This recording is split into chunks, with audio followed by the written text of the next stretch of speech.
You're listening. The truth hurts, doesn't it? To the maybe not as much as jumping on a bicycle with a seat missing. To the Howard Stern Show. All right. Come on. Kiss my ass.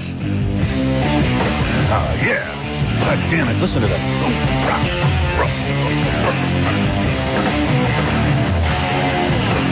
I gotta get in the band. Look at me, Robin. Look at me play guitar. Look at me. Oh, yeah. Look at me playing guitar. I can only really play. I got all the moves down. Got the hair for it and everything. No, you don't. I don't? You're not standing right. I wasn't? No, see, you got to have that pelvic thrust. Yeah, I don't have that. I don't want to throw my body off, you know. I don't want to be the chiropractor. I was watching some video of Guns N' Roses last week. Yeah. And Slash was, doing his extended thing. Yeah. And his pelvis was like shot out of a cannon. It was just like all the way up front. The guitar's resting on it. Well, he's a much younger man. He can hold that. He can hold that stance. I'll be in the geriatric ward. I do that. All right, hey, dudes. I got something. You want to hear something really funny? What? All right. Everyone knows that not only is this show the funniest when it comes to ad-libbed humor, yes, but prepared humor, it's tops. Oh, stellar. And every once in a while we actually get to work and do a bit. Did you do that? Well, no, actually, here's a new commercial. This is a commercial we'd like to hear. How's that? Okay. All right, a commercial we'd like to hear. Now that Sammy Hagar is out of Van Halen and David Lee Roth is back on welfare and totally out of the question, is there anyone charismatic enough to be the new frontman for Van Halen? Well, make way for Crackhead Bob. So, you gotta do it now. You gotta do it in your dad lag. So, you gotta do it now. You gotta do it in your dad's night. Wow. Van Halen, featuring new lead singer, Crackhead Bob. Dr. Peter. Crackhead Bob and Van Halen. I got up. And I fell down. I got up.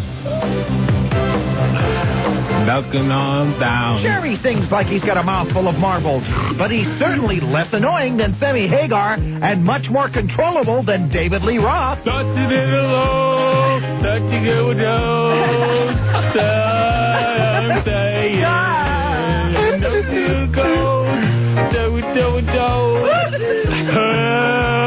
say Crackhead Bob may look like Curly from the Three Stooges and drag his foot like Bob Dole's dance instructor, but can he rock?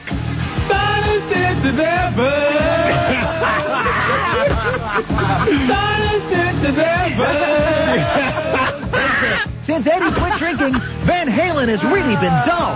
But with Crackhead Bob as the new lead singer, the songs will never sound the same. That is my sexy love. That is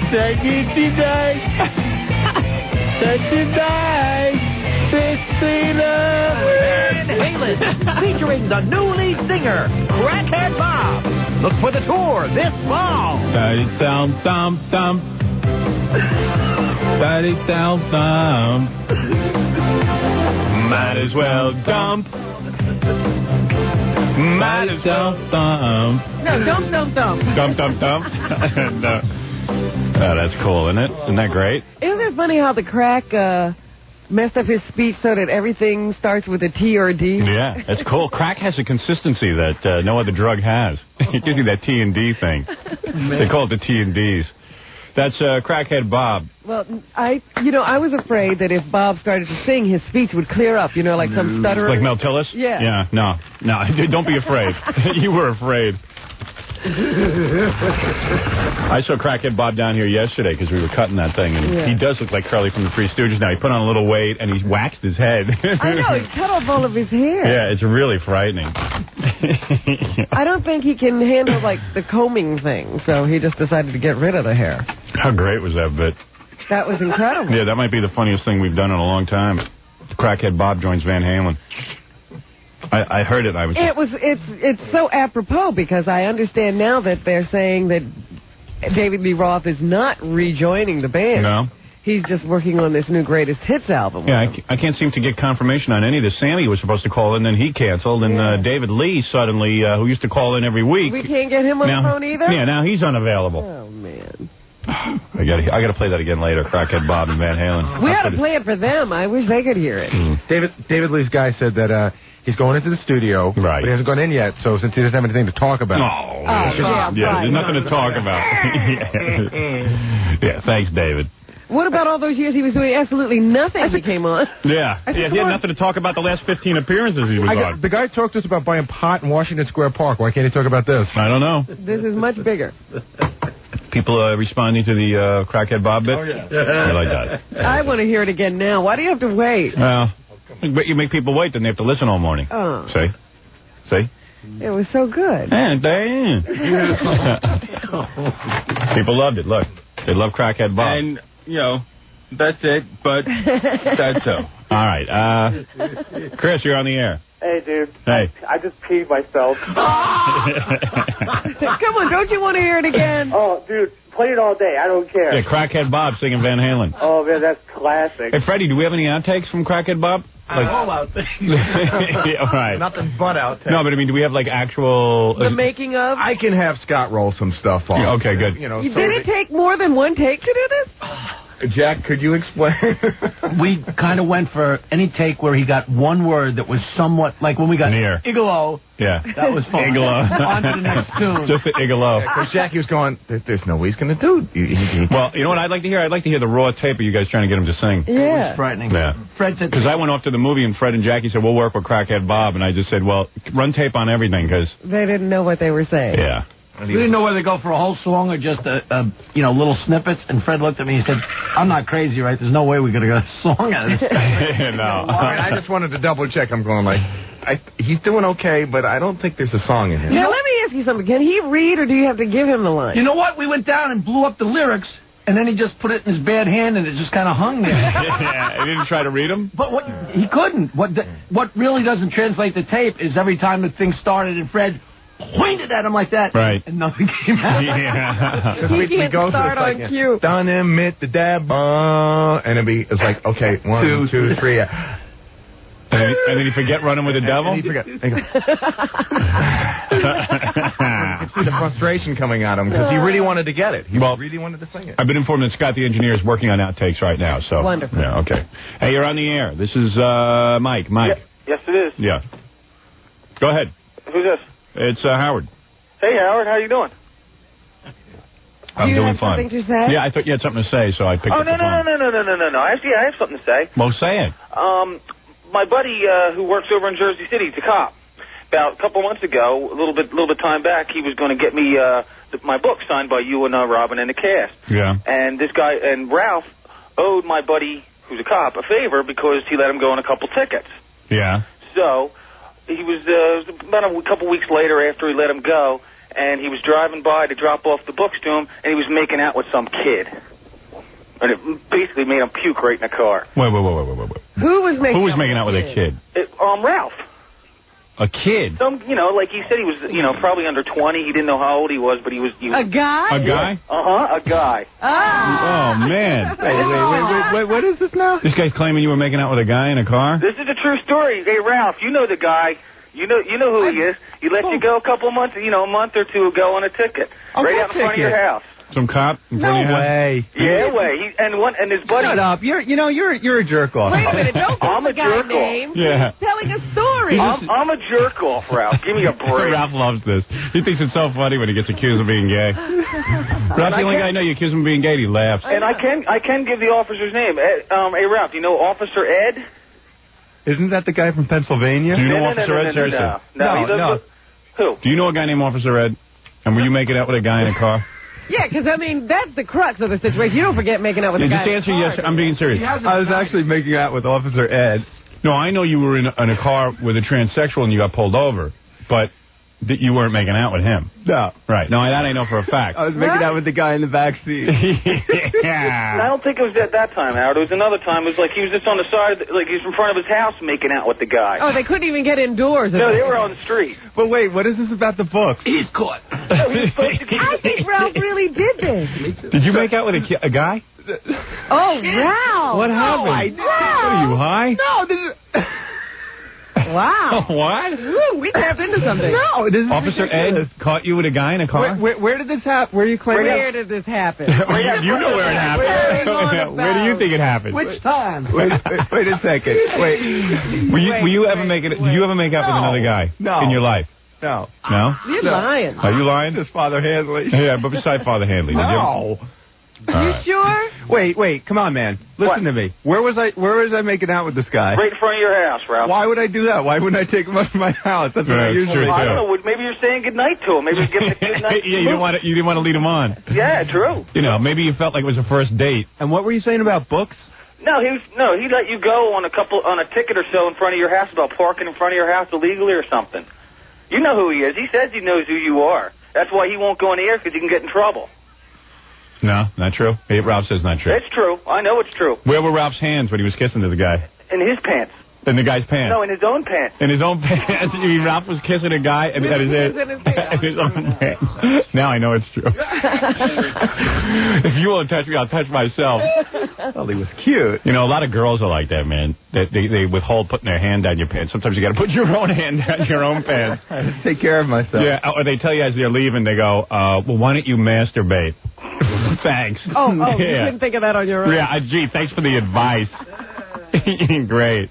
Oh, man. What? No, I was going to say what you were just talking about. Yeah. They goes, I had a woman yell at me once for that. What? Because she just got me all worked up and stuff. Yeah, they get you worked up, and then they leave, and then they go, well, why don't you masturbate? Well, no, she got me all worked up, so I just, she wouldn't put her hand there. No, So I put my own hand there. And then she goes, well, if you can do this by yourself, what do you need me for? She got mad and left. Yeah, great. Because I don't feel like playing a game all night trying to get off. You okay? Bitch. God damn it. Help me out. Like you were there. Yeah, I get angry. The worst is when you put her hand there, but you do it anyway. Yeah. Like a mannequin. Yeah. You're just That's using the worst. somebody else's hand. You go with a girl, you finally force her hand down your pants, and then you got to move her hand. It's like, well, what am I doing? Ah, Christ. Women are so messed up. Might as well shoot her in the head. Women are messed up. They sure are. Playing a game. Guys are fine. Guys know just what to do. Sure. Put your hand down my goddamn pants. Make it like it was your own idea. Oh, yeah. Okay. Thanks, dude. Skull, Howard. Right, and F Blaze. Oh, shut up. Okay. Hey, dude. F you. F you. Hey, Ralph, all I know it's free, but I mean, it's true, buddy. That's all I know. It's true. All right, thanks. All right, man. Hey, what's the big deal? You're just kissing a guy. Yeah. It wasn't like you were doing something to him. Yeah. And it wasn't like Could have been just a good It was friend. a slow night. Yeah. Actually, it was an ugly girl. Ralph was down in Florida getting some.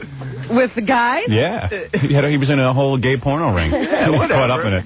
No, he's with girls, man. He's like You gay. sure? Yeah. I don't know. Yeah. Yeah. Yeah. That record was right in front of Ralph's house, and Ralph's not saying that never Sometimes. happened. He's saying, No, when? it never Where? happened. Did you, I think if Ralph was going to make it with a guy, he'd do it in his apartment. I don't think he'd do it out in the car. Yeah. You don't know how horny he gets. That's true. Oh, yes, I do.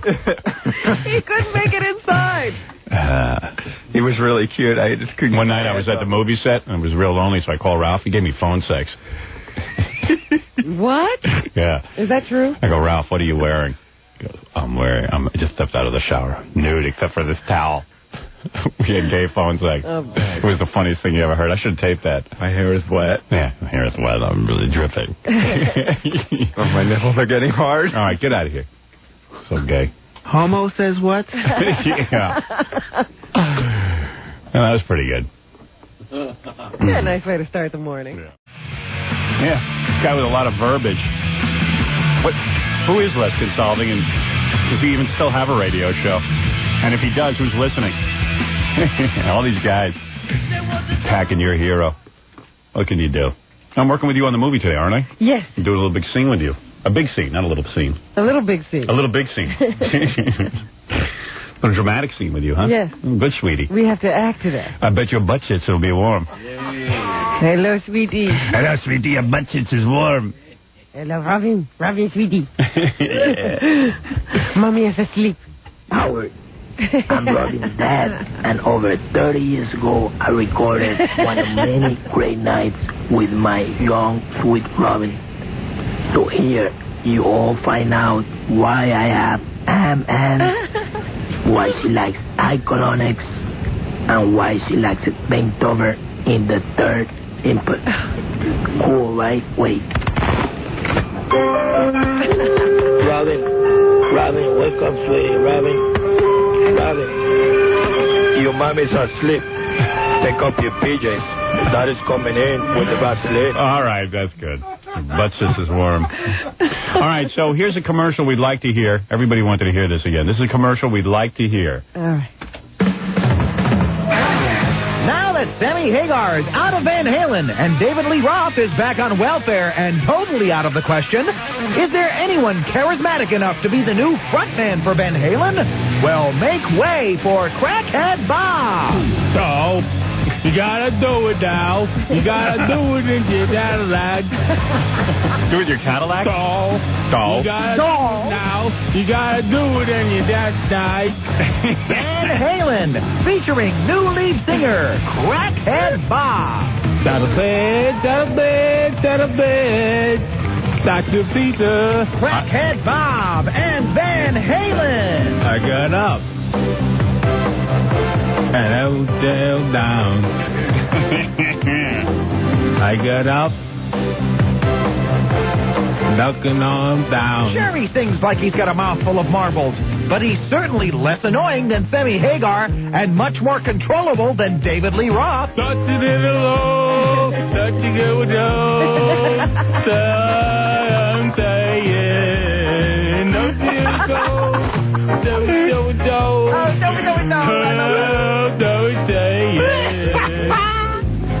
Crackhead Bob may look like Curly from the Three Stooges and drag his foot like Bob Dole's dance instructor, but can he rock?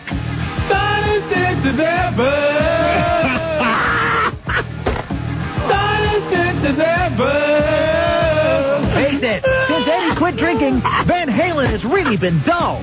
But with Crackhead Bob as the new lead singer, the songs will never sound the same. That is my 16 up. They take it tonight. Tonight. 16 up. Van Halen, featuring the new lead singer, Crackhead Bob. Look for the tour this fall. There were three letters in his alphabet.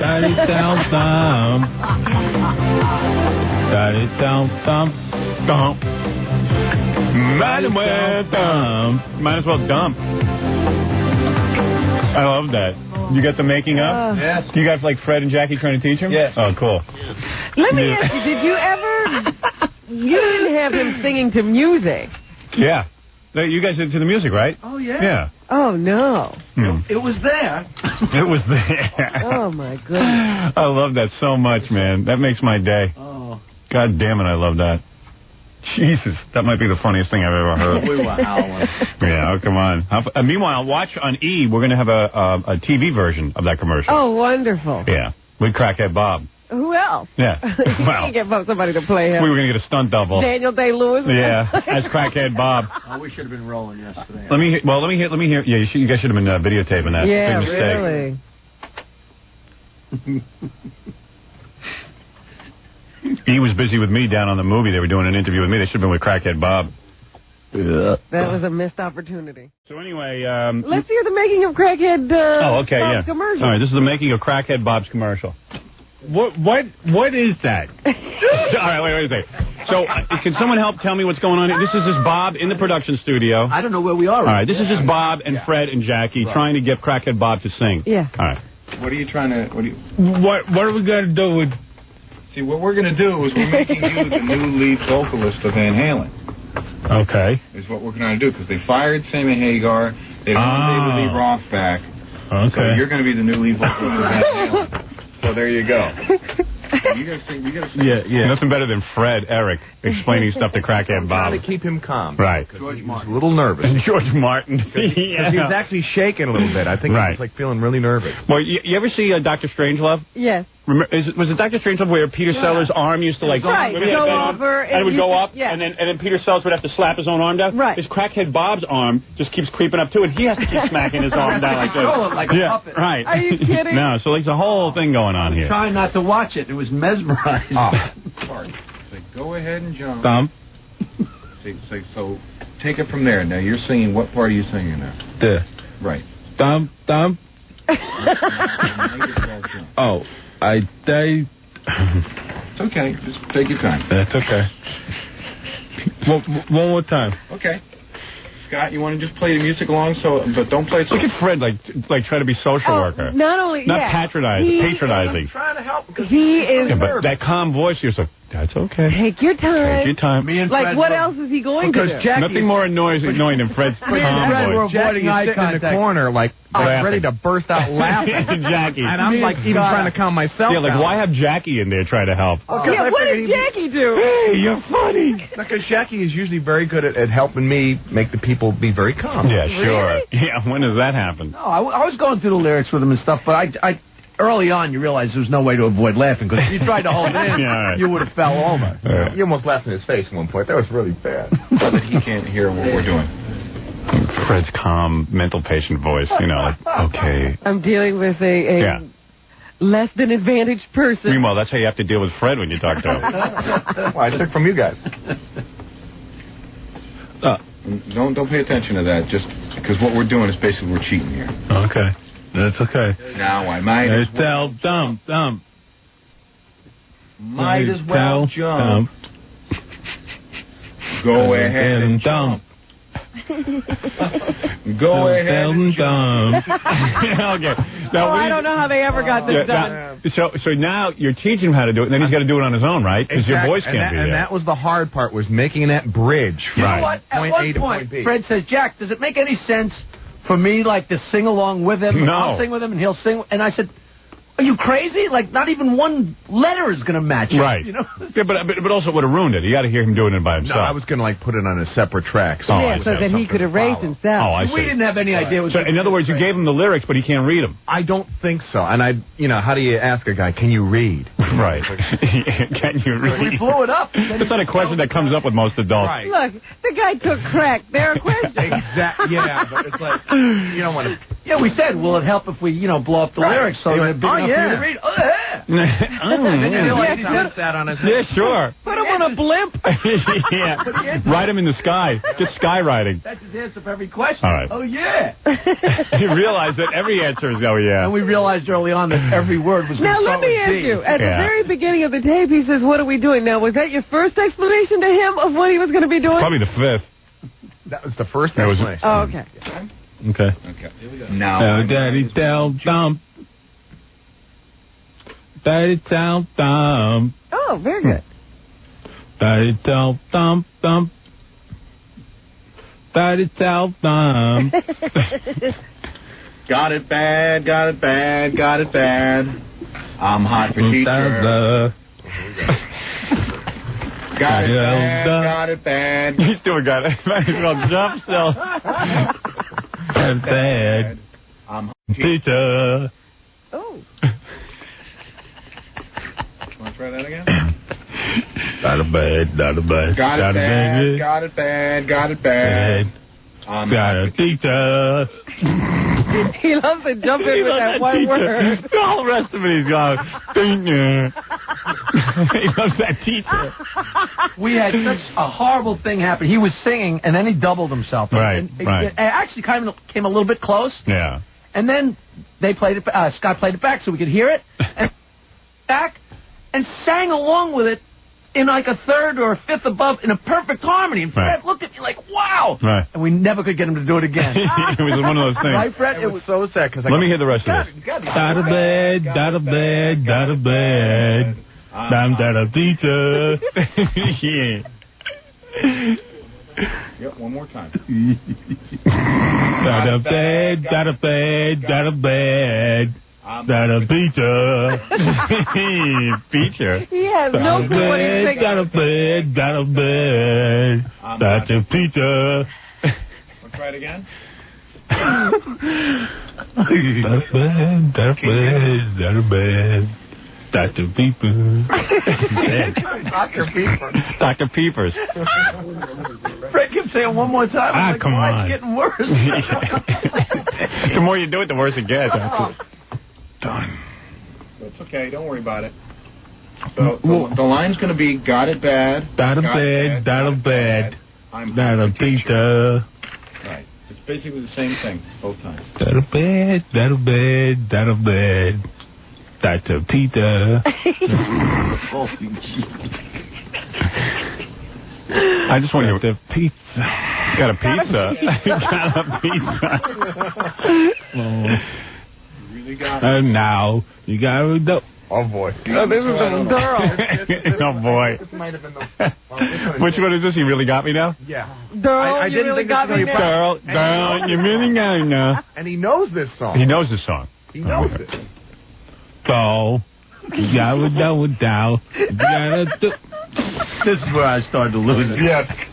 Oh. It's like being in a mental home. Oh, man. You got to do it now. You got to do it today. Kids, don't do crack. Oh. Until. You want to sing it like the real song? Oh, yeah, I want to. All right. We'll do it until we get it. Jackie's like, I'll never get home. Oh, man. Fred's Mr. Patient. He's got a gun to his head. Yeah, right. I just want to go home. Come on, the kitty's calling. Oh, go it down now. You gotta do. Oh, go it down now. Him going darn. Everything in life is a challenge. It's like when he gets to it, he goes, Oh, You really got go me. now. You got me, though I don't know what I'm doing.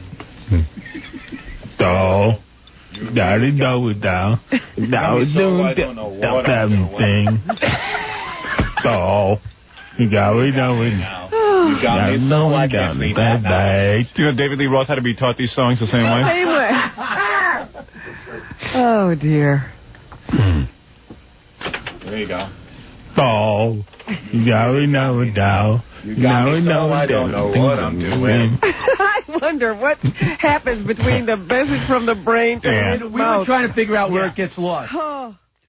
Thing you want to, keep reminding people of while you're trying to do jokes. I just spent 4 hours doing that. I just spent 4 hours. 4 hours of my life. It's good work if you At can the get Rock it. and Roll Hall of Fame, we had a moment of silence. I just remembered that. Oh, really? Yeah, they made everybody be quiet Well, I had a for a moment of silence minute. just after a real bad joke. Yeah, I know. That was his personal moment of silence. I don't think anybody asked for it. That moment of silence at the Rock and Roll Hall of Fame was for John Lee Hooker's career. Poor guy. Hey, anyway, also Jackie, Friday, January 25th at the Comedy Loft in Nanuet, New York. Go try and stump the joke man. As a matter of fact, Dave, Jackie is a bit of a songwriter himself. Ooh. Can I play a little for Maybe you Dave? want to collaborate with him. Yeah, maybe you want to collaborate. Let me let me show you what kind of work. Are you going to sing a song? Well, he has a song that we could play, but Sing a song. oh, it's much worse than that. Hey, what have I got against music, huh? All right, now let's analyze the album here. Let's start with track 1. I got the CD player on. All right. Okay. See, because I would like to have him listen to Jackie's. Oh, we will. And see if he would ever take this tack to write a song. Yeah, do me a favor. Can you sort of listen to Jackie's song and critique it for us? I would love to. I think that would be infinitely more interesting than just, rifling through our album right away here. As an artist, as a singer-songwriter, you yourself can tell him if he's on the right path, right? Hey, man. Here's the collection. Here's the full body of his work. Oh, there's more. Wow. You've got a lot there. All right, listen to this. This is called Flies. Okay. This is Jackie live from a club, okay? My father's place. Flies, flies, come on. They get on my nerves. Baby flies is all that I deserve. You wrote it. Why are you throwing papers at us? When I was a kid, I didn't eat dirt, not Jackie. He was too wise. Just made pies out of mud and sold them to the other guys. You understand that? Guys. flies. David understood that. David wants to smack you like a bitch. Cut the tape a little. Flies. You're young and you're strong. Come home. Bonnie flies. Flies. What melody did you rip off for that? I didn't know there was a melody. You know, Jean, you're That's young. Born Free. Isn't it Jean, No, you're the young? opposite of Born Free. That song was written long before Jean. Oh, yeah? They ripped you off. Oh, Jackie, you should be in court right now. Maybe they subliminally stole it from you. Hey, aren't you suing some guys for sampling your one of your songs? Yeah, I think we're involved in that. What is it? Luke Skywalker, the 2 Live Crew Oh, that guy. did an old Van Halen thing or something. Yeah, they're doing a lot of that. Ripping off You licks. gotta watch those The guys. Milli Vanilli syndrome. Huh? Exactly. It's not How right. did you figure it out? You didn't actually buy their record. No, and some people called, you know, and And you said, checked it hey, out? whatever, and check it out, and I don't know, you know, it's the age of sampling. On the other hand, I think Milli Vanilli's biggest crime was they're the ones who got caught. Right. Stupid fools. Anyway, all right, let's get to the album, all right? Enough of flies. Yeah.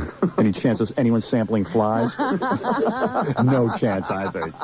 Flies. Fly. Isn't it terrible when people make a mockery of your work? You see, that's why it sucks to be a rock singer. Because if you are a legitimate rock and roll star and you put out a body of work that people appreciate, you got all these yo-yos running around like Jackie. Oh. Saying they're rock stars, too. And it just degrades the entire You're business. not in his industry, Jackie. I was in that industry for a long time just because I didn't make any money. You want to go stand in the corner? No, I will not. All right. Flies. Nobody ever heard a song like that. I was good at that. What's a man who sat in a room and created greatness? Jamie's Crying, you ever hear that? Go ahead. How long did that take you to write, Jamie's Crying? I think that one was like 3 days when we put that together. Somebody sampled that, too. I think it was the biggest selling rap single of all time. That's right. Wild Thing. Tone Loc. Tone Loc, no. That whole drum piece with the guitar. Yeah, that was all. Yeah. You couldn't sue over that because you didn't use enough, right? No, I think they used enough. It's nobody was thinking about suing or that it really meant anything at the time. Now everybody's doing it. Whoa. All the rock bands do it. All the dance bands. Everybody's into it. I know. All right, let's get back to this. First track. A little ain't enough. A little ain't enough. It's a L-I-L with the apostrophe because the single is smaller than the album. A little ain't enough. I wonder what that means. Are you saying that? Is this about something personal in your life? A little ain't enough? Because Will in other we be words, able to tell from listening to the lyrics? Yeah, absolutely. In other words, what you're saying is that because you live life on such a grand scale, a little's never enough. You go all the way. Or is it a genital reference? A genital reference? Well, they're all genital references. In one way or another. All right, let's listen to a little bit. Bed is the poor man's opera, Howard. Here we go. Figure out See what it is. what his inspiration was. Here goes David Lee Roth. It all comes together around the second verse. Now, who's playing on that? Yeah, a little Jason Becker and Stevie Hunter on the guitars there. Yeah, let's not give them any credit. All they did was play. You wrote all this stuff. I did this one with Robbie Neville. Oh, this is Robbie? Mm-hmm. Empty pockets never stop me from singing a blues beat. Gotcha. I don't think the devil's ever gonna give me back. And the voice is strong. Give it a 4, you can dance to it. I can dance to this. You don't want to see it, though.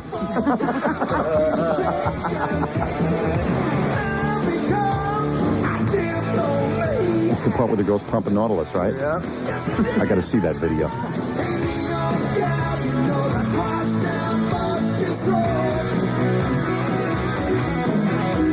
You know what kills me? Let me stop this for a second. The guitar playing is every bit as good. Yeah, sounds like Van Halen. That's what I'm saying. You can find musicians who can duplicate all the neat stuff that's in your head without having to put up with Eddie's crap. Do you understand what this means? Well, that means David wrote all of Eddie's crap, and Eddie just sat there and just played it. It means he's free.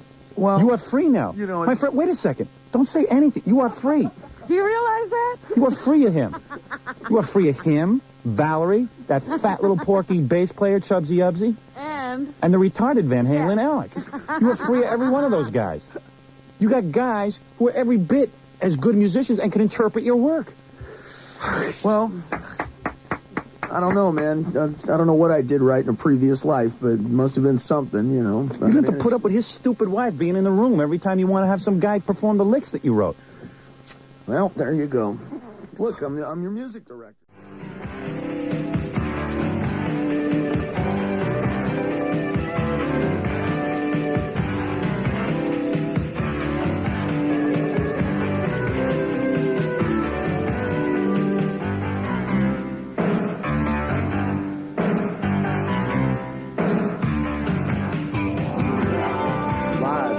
So good that we actually got to spend some time with you. It was one of these 15-minute deals. Yeah, this was great. You run a very different kind of ship here, Howard. I run a tight ship. It is awesome. What a room. Wow, this is a hard room to work, boy. Yeah.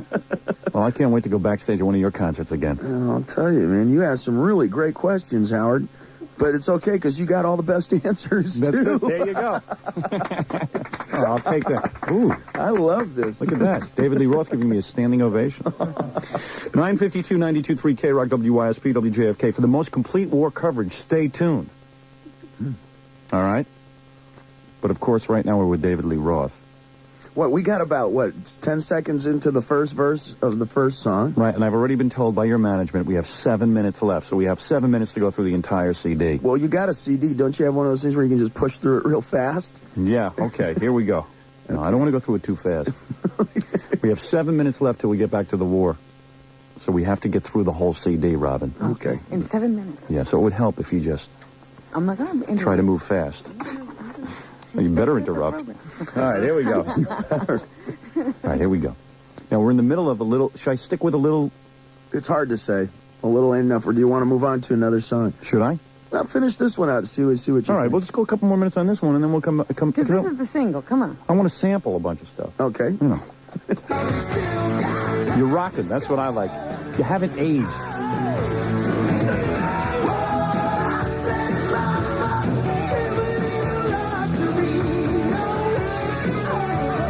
Good.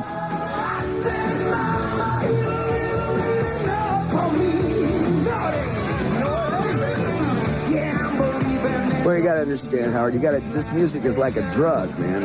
It'll make you feel young and impulsive, you know? Right. And I want you to take it indiscriminately. And I want all of you out there to take it like before you go to school. And I want you to take it when you drive. Yeah, but do you ever sit at home and listen to this? Or do you ever, like, after you do it, you just put it away and that's it? I don't listen to it too much. After it's done, you know, you kind of, you live with it in the basement and then you give life to it in the studio and the rehearsal and so forth. And then you go out and perform it live? Mm-hmm. There's a lot of other things on the menu than besides what I do. Is there a man alive, Robin, that puts more into his live show than David Lee Roth? No. A man I don't who gives the think you public... can say. Anyone does a better job. You are Mr. Show Oh, Business. thank you I've much. seen you perform live. You put a lot into it. Yeah, give it 110%. You do. High You don't go velocity. out there, you don't give a 15-minute show. You go out there, you give your heart, you sing all the songs, and that's it. Yeah, it's got to look like it sounds. Come on. You know. I don't mean this in any way to be sarcastic. You know who you remind me of? Uncle Milty. He does the same kind of Uncle thing. Milty. He gives you 100%. I saw him live. Milty. I saw him live, and this guy goes out there and he entertains. The same kind of attitude, I mean. Never have guessed. The same kind of attitude. You, Uncle Milty? Yeah. Oh, Remember Mr. Television? Howard, I think you need a cool cloth on you. Had a schlong the size of a garden hose. All right, let's get back to the music. Okay.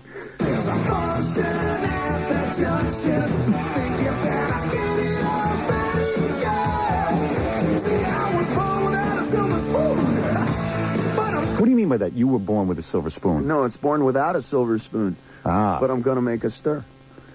Cool. It's poetry. In other words, you weren't handed anything in life, right? No. You weren't handed any of this. No. It wasn't like somebody, it's not like John gambling. You weren't a poor kid.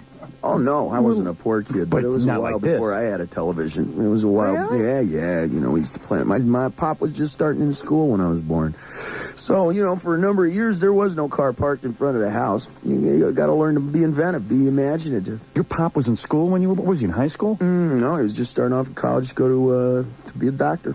Oh, so he had to sacrifice for a few years They had a whole 8 years. before he hit the mother load. Oh, yeah, it was Oh, quite a man. while. You know, we moved around. It was... Boy, I wish my old man was a doctor. A medical doctor? Uh-huh. Oh, you're lucky. My father's not going to leave me anything. He has no assets. Well, David doesn't need his father to leave him. That's true. That's true. Right. You think your father will leave you something? Or will you give it all to your sister because she doesn't have as much as you? I think I'll probably give it all to my sisters. And you don't care? At this point, no, I'm pretty well set, Howard. What do you like to invest in? Real estate?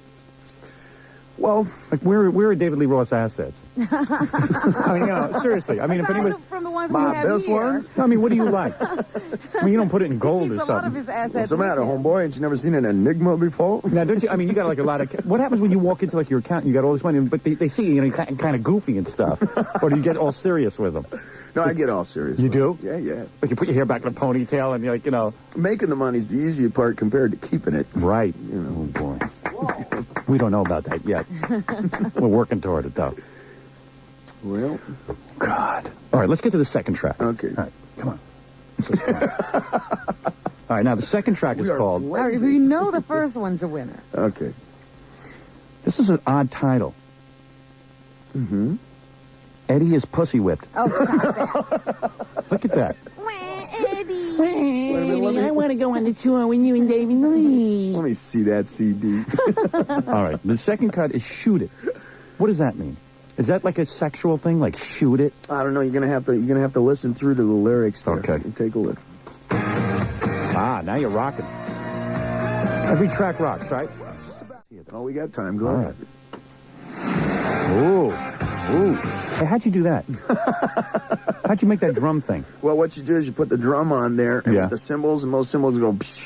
And you play backwards? Yeah, if you play it backwards, it goes... Let's hear that again. Okay, give it a shot here. These are the tricks of the pros here now. It's interesting that you could do that. Here you go. I like that. You like that, Robin? Yeah, that's nice.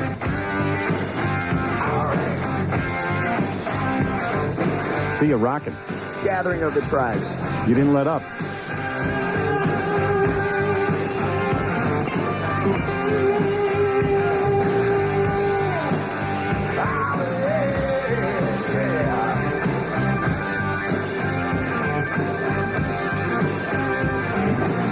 All right, first verse here. All right, here we go. I'm all the money, clear off the beaten path. I don't know where I'm headed, but I know that I ain't coming back. If you don't know where I'm going. What do you mean by that?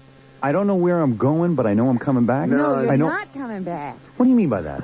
In other words, you don't know what's in your future, but you know you're not going to go back to whatever it is you were. Well, there's no dirt on the back of my uniform, Howard. Right. Straight ahead. Straight ahead. Interesting man. Come on, the rearview mirror's not good for anything but adjusting so you can see how cool you look getting somewhere. God. Unbelievable. Come on, I'm throwing pearls as fast as I can dish them up. You got them. You're outrageous. More pearls. No wonder you and Eddie didn't get along. You didn't know what you were talking about. They're not buying it. David Lee. You're all full of yourself over there, aren't you? Oh, it's an art project, Howard. You knew but it. Some of it belongs more on the refrigerator door under a magnet than in an art museum. Come on. You know what it's like? It's like this is school and we're evaluating. You just passed the test. Huh? Right, Robin? I'm just sitting there thinking, he sits down and this comes out. Jackie sits down. Put thumbtacks on little girls' chairs just to see if they... Are you ashamed of yourself, Jackie? I hope so. I really hope maybe you've seen the light. Would you never try to write a song again? Would you please? Would you? Those flies, oh, they get on my nerves. Oh. You grew up on Long Island, not in the deep south. Somewhere near the water. It's a mutiny on the high seas. Look at David Lee Roth. That's a songwriter. Repeat after me, Jackie. I will never... I will keep writing songs. Why did Alex Van Halen drool like a mental patient? Yes, I give up. Why? Because he had flies. Flies. All that I deserve. Well, you rock down on this album. It's growing on me. I was afraid... More like athlete's foot than fine wine, but... I was afraid that you wouldn't keep rocking on this album, yet you did. You didn't disappoint. All right, well, see what happens when we get steamy. Try 8 bars of the next one here. All right, track 5. Test it up. Okay. This is what they call a focus group. You play this, you see if people like it, right? Okay. Remember when Bon Jovi did that? He put a bunch of teenagers in a room, see if they liked the album. I don't remember that. Well, that's what he told everyone he did. He didn't do any such thing. Stupid. And if he listened to a bunch of dopey kids, what does he know? supposed to have confidence that your music is good. I think so. You didn't sit there and test it on people, did you? No. Yeah, thank God. No. Oh. See, complete change now.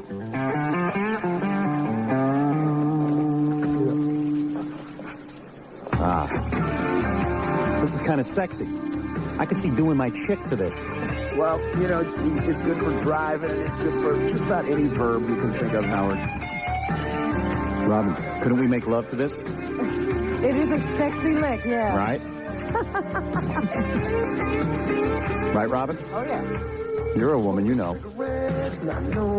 Imagine David Lee I think he just did. He's smoking a cigarette. Imagine David Lee all naked during this song, dripping wet from his shower. Wrapped in a towel. He comes out and he unveils himself to you in all his loveliness. Like in slow motion, like a perfume commercial, baby. What would you do? Did you rub some hot oil on him? And I'd probably faint. probably pass out. There you go. Takes out that uncircumcised mind. He's crazy. Mrs. David Lee Roth. Robin just fainted over there. Man down in the line, boss. There you go. Drink of water here. Huh? Woman down. All right, one more track. Here, Take track 9, because that's usually by track 9 you've given up. Okay. You figure, let's see, you got enough hits. Okay. Right, let's see what happens. I'm just randomly picking numbers. Sure. Pick it in. Which one is this? This is called... I don't know them by number. Which one is this? I don't play. Valerie is a dog. No, here it is. This is called Last Call. Okay. You know, I was afraid you lost it. I didn't know. You know, I didn't hear from you for 4 years. I thought maybe that's it. That's all the music you had in you. Okay, spin around. Try the very last track. That's a good. Try that. That's always the best test, all right? Track 10? It's got to dwindle down the very last. 12 tracks? 12, yeah. Come on, I've been gone a while. I give you 12. Yeah, 12 tracks. There you go. Whoa. Who needs it? It's blues-based, you know. And Steve didn't look all that good on stage, let's be honest. No, it's, wearing big Superman boots and stuff. I had the two thing, you know, with the heart guitar. Yeah, who needs that? Really, when you think about it. You know, that's gimmicky. Yeah. You know what that song is called? What? The Van Halen's parents were brother and sister. Oh, see. Very good. There you go, man. You did it. You put out a good album. Well, that's your job. You want to try one more? Spin one more. All right, I'll give you a little bit of a different taste here. Try Sensible Shoes. I think that's number 8. Number 8. On the second side. They don't go side by side on CDs. No, in CDs there's no side. No speaky digital, lady. Hey, you mix 51 Mercury lowrider. What do you got? I got a 51 Mercury lowrider. If on a humid day, if you're lucky, you can slip a pack of cool cigarettes right in between the back bumper and the pavement. Wow. Mm-hmm.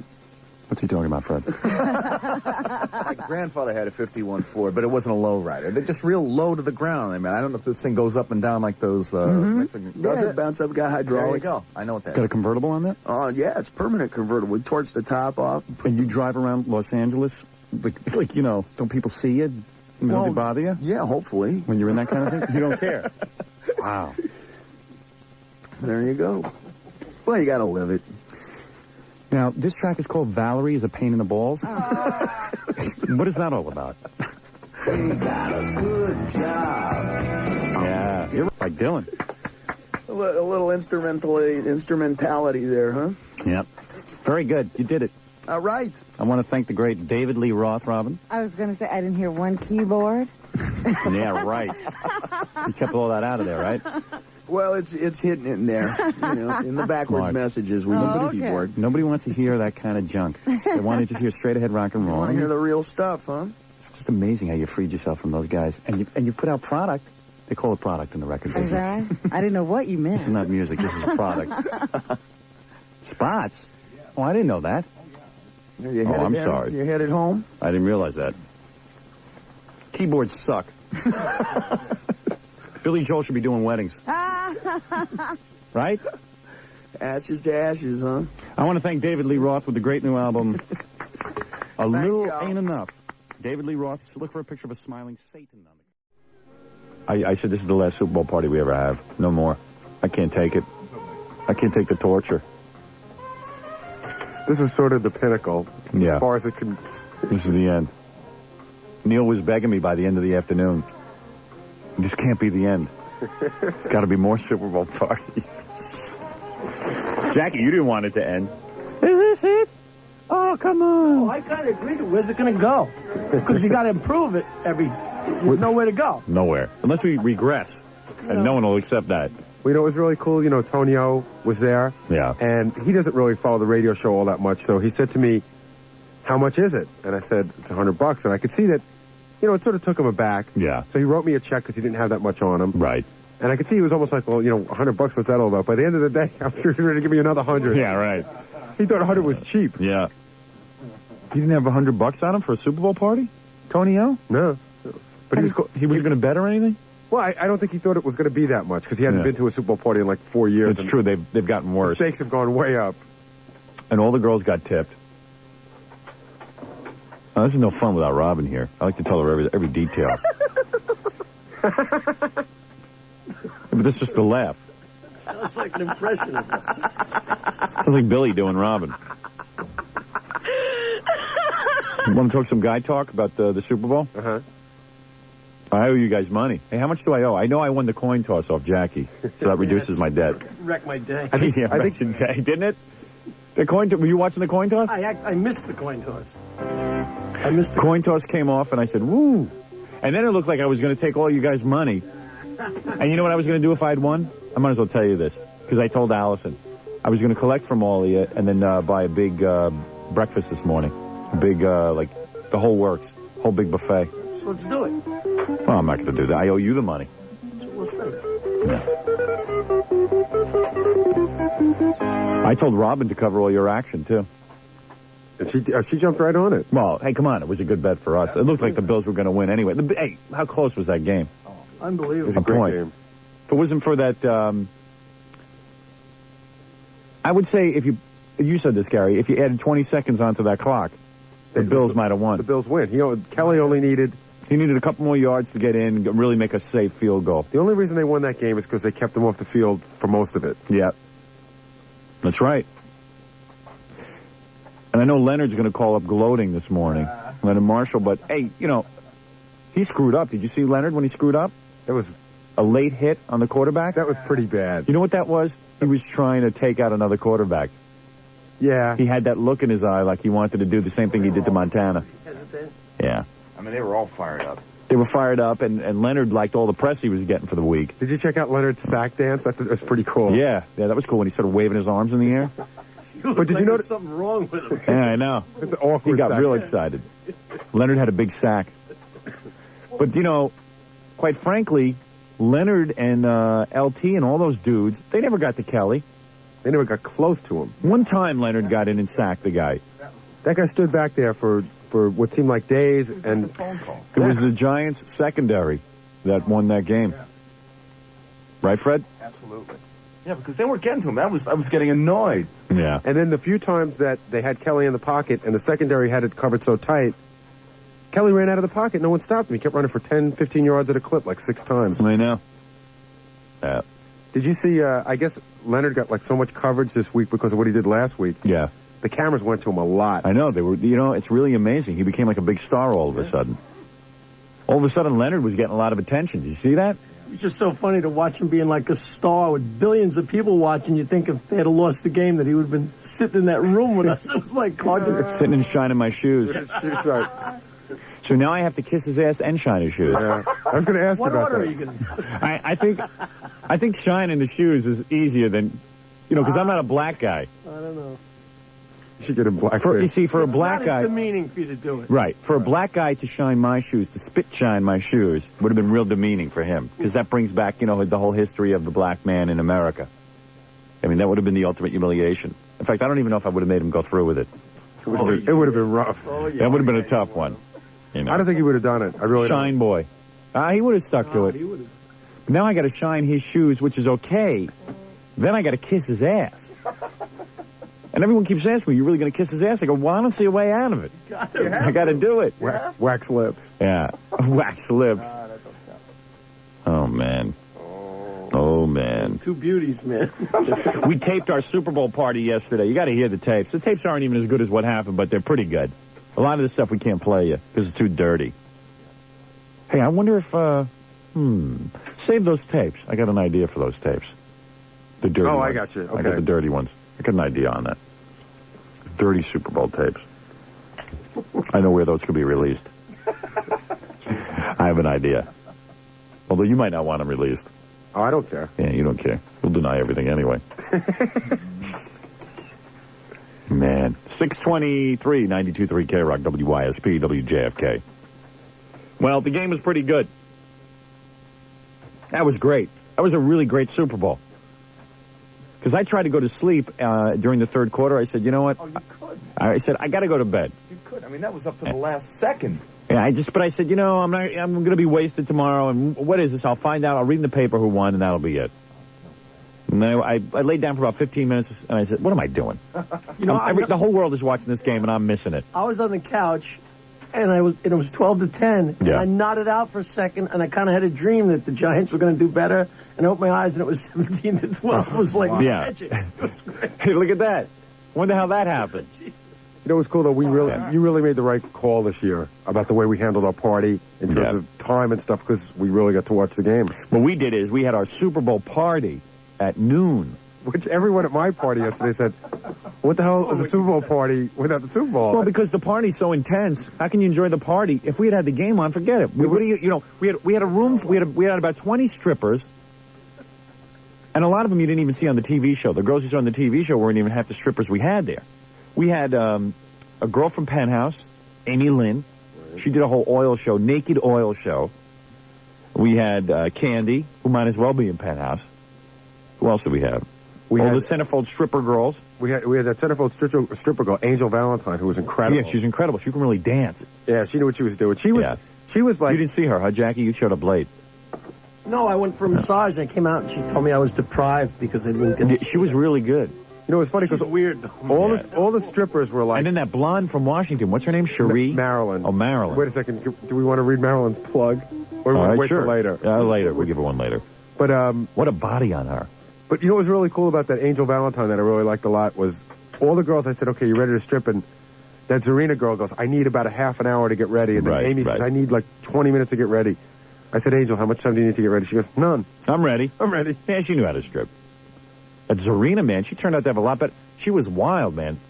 All I know is I'll wait for Robin to get here, but I got double teamed by Zarina and Lonnie, and they both massaged me at the same time. I had two chicks massaging me at the same time. But I felt like a real wimp afterwards. Because you're getting massaged and everything, and they're rubbing you pretty good, and then I get up and I go, okay, I got to stop. I'm getting too into it. That's that. And then you feel like a wimp. But then you don't want your wife divorcing you. Yeah, consider the alternative. Yeah. Right. All your instincts were right, though, about keeping the party to a low number, because even though, you had to knock on doors a little bit, it wasn't like it gets really crazy. And then I was thinking that... I was in Lonnie's massage room three times. I went back 3 times into that room. I know. I got to be massaged by her for like 2 minutes. I know. Then we threw you out. And... But I was just thinking that, like, even though... it's the same thing every year, Yeah. Well, you got there late. You didn't get into the rhythm of the thing because they were calling for you to go first. You were supposed to go first, and you weren't there. He was hot in the room. But I wasn't hot. I timed a few times. What happened, Freddie? Remember when he came out and yelled at me and you? Who, Jackie? Yeah. Jackie told me to relax. I don't care who's out there. They can go to hell. Well, Jackie says to me, Jackie was in one massage room for over a half hour. Wait a second. Way over a half hour. Let me just say something. He was in there for way more than that. And he was having a good time. So I knocked on the door. Everyone was complaining to me. They complained to me. So I said, let the guy have a good time. So then it was going on a half hour already. So I knocked on the door and I said, hey, Jackie, you want to? And you said, well, you made a lot of sense. He says, hey, screw all these other guys. We work on the show. All the crap we take from our wives to these parties. And we might as well have a good time. Yeah. And I wasn't. There's a clock in there. I know what time it is when I walk in. And when you start telling me it's a half hour and it's been 15 minutes, I'm not buying it. And also, when you're across the hall like that, you have an outside chance of enjoying yourself. That other side room, I'm telling you, you can ask that girl, Ubi or whatever her name is. Yeah. I was in there 5 minutes. I was like, time's up, Jackie. You start breaking. Yeah. You know, it's no fun getting a massage when people are pounding on the door. I just jumped up and said, all right, screw you guys. Come in. I don't Well, at one point, I was getting double team massage, and someone started banging on the door. I think it was Amy Lynn. Well, no, I started banging on the door because Amy Lynn starts doing her strip. Yeah.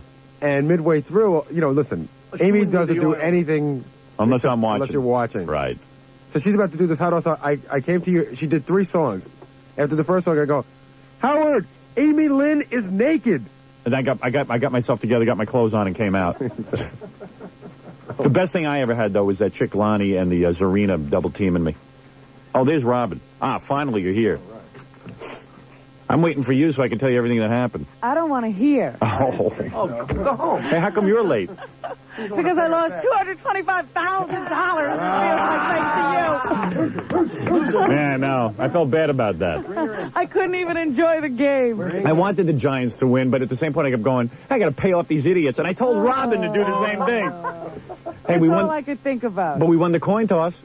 And where's the sheet of paper with all the bets? No, $20. Was it Oh, no, 20? I got the 20. That's right. I think Jackie had it, or we tacked it up in the office. Oh, goodness. Jackie doesn't have it bronze. Well, if you don't have the sheet, I don't know how we can pay out. I think I got it in the office. I think I had it, and I think I know what I bet. What'd you bet? 25 each to each of you. Right. Let me write this down. Even though I should have gone to 50 to each of you. Yeah, right now. And Fred, what did you bet? I bet 100 apiece. I think Jackie had 50 apiece, right? Yeah, well, we only have And to pay Scott him. had 50. I only have to pay him out. Scott, you don't have to pay. I have to pay Jackie 30 Why? because I won 20 from him in the coin toss. Oh, she split that action with you, I thought. Yeah. Did you split it with me? So then we I each owe thought him so. 40. Yeah. Then we owe him 40. Oh. All right, we owe Jackie 40. Fred won 100 each. You want to know what's funny, too? I said if I win it, I wasn't even going to collect the money from these guys. Just so you Right, know. yeah. Just so you know. Sure. All right, Just so you wanna guys let can it feel ride till guilty. next year? What? Want to let it ride till next No. Well, you owe me 10 grand, Jackie, so. But I don't Why welch don't you on a pay bet. these guys for him? I don't welch on a bet. All right, I owe Fred 100, even though I wouldn't have collected it. But. Gary 25. And what do I owe Scott? $225. Just give it to him. You guys sure you want to collect from us? Yeah, pretty much. Yeah, I knew you were going to take my money. Hey, I ended up shelling out the most at the Super Bowl party, just in my own defense. Well, I still owe you 100. Anything to do with it, does it, Gary? Right. What, did he shell that? No. No. It has nothing to do with it. A bet is a bet. That is a bet. I agree. And I still owe you $100.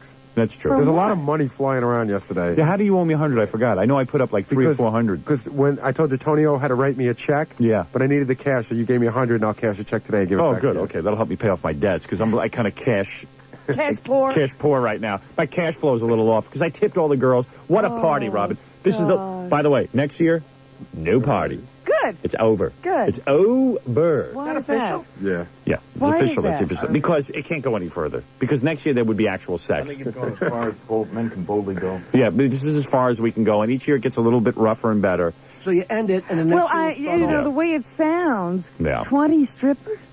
No. I exaggerate. Maybe about 10. No, there were 5 to 6 of the. I mean, this was like a strip show at a strip club in Myrtle Beach, like the top of the top of the line. Are you kidding? All right, let me tell you what happened at the Super Bowl party. Then we'll discuss the Super Because Bowl. I don't know how, I mean, there were like 50 girls at this party. Well, some didn't show up. A lot didn't show up. Really? Unexpected people did show up. Yeah, it was I gotta weird. hear who was there. And I got to play the tapes and tell you everything that happened. And I why wanted. can't you play some tapes? Oh, they're too dirty. Some of the tapes, some of the discussion, because John starts interviewing Gary, and I mean, some of the discussion we just can't air. That one? Yeah, I mean, you guys started interviewing. It wasn't Fred. Gary's fault. John is asking him questions about the, F word, and you can't even believe this. It's too suggestive. John is out of his mind. Yeah, no, I can't play him because it's too dirty.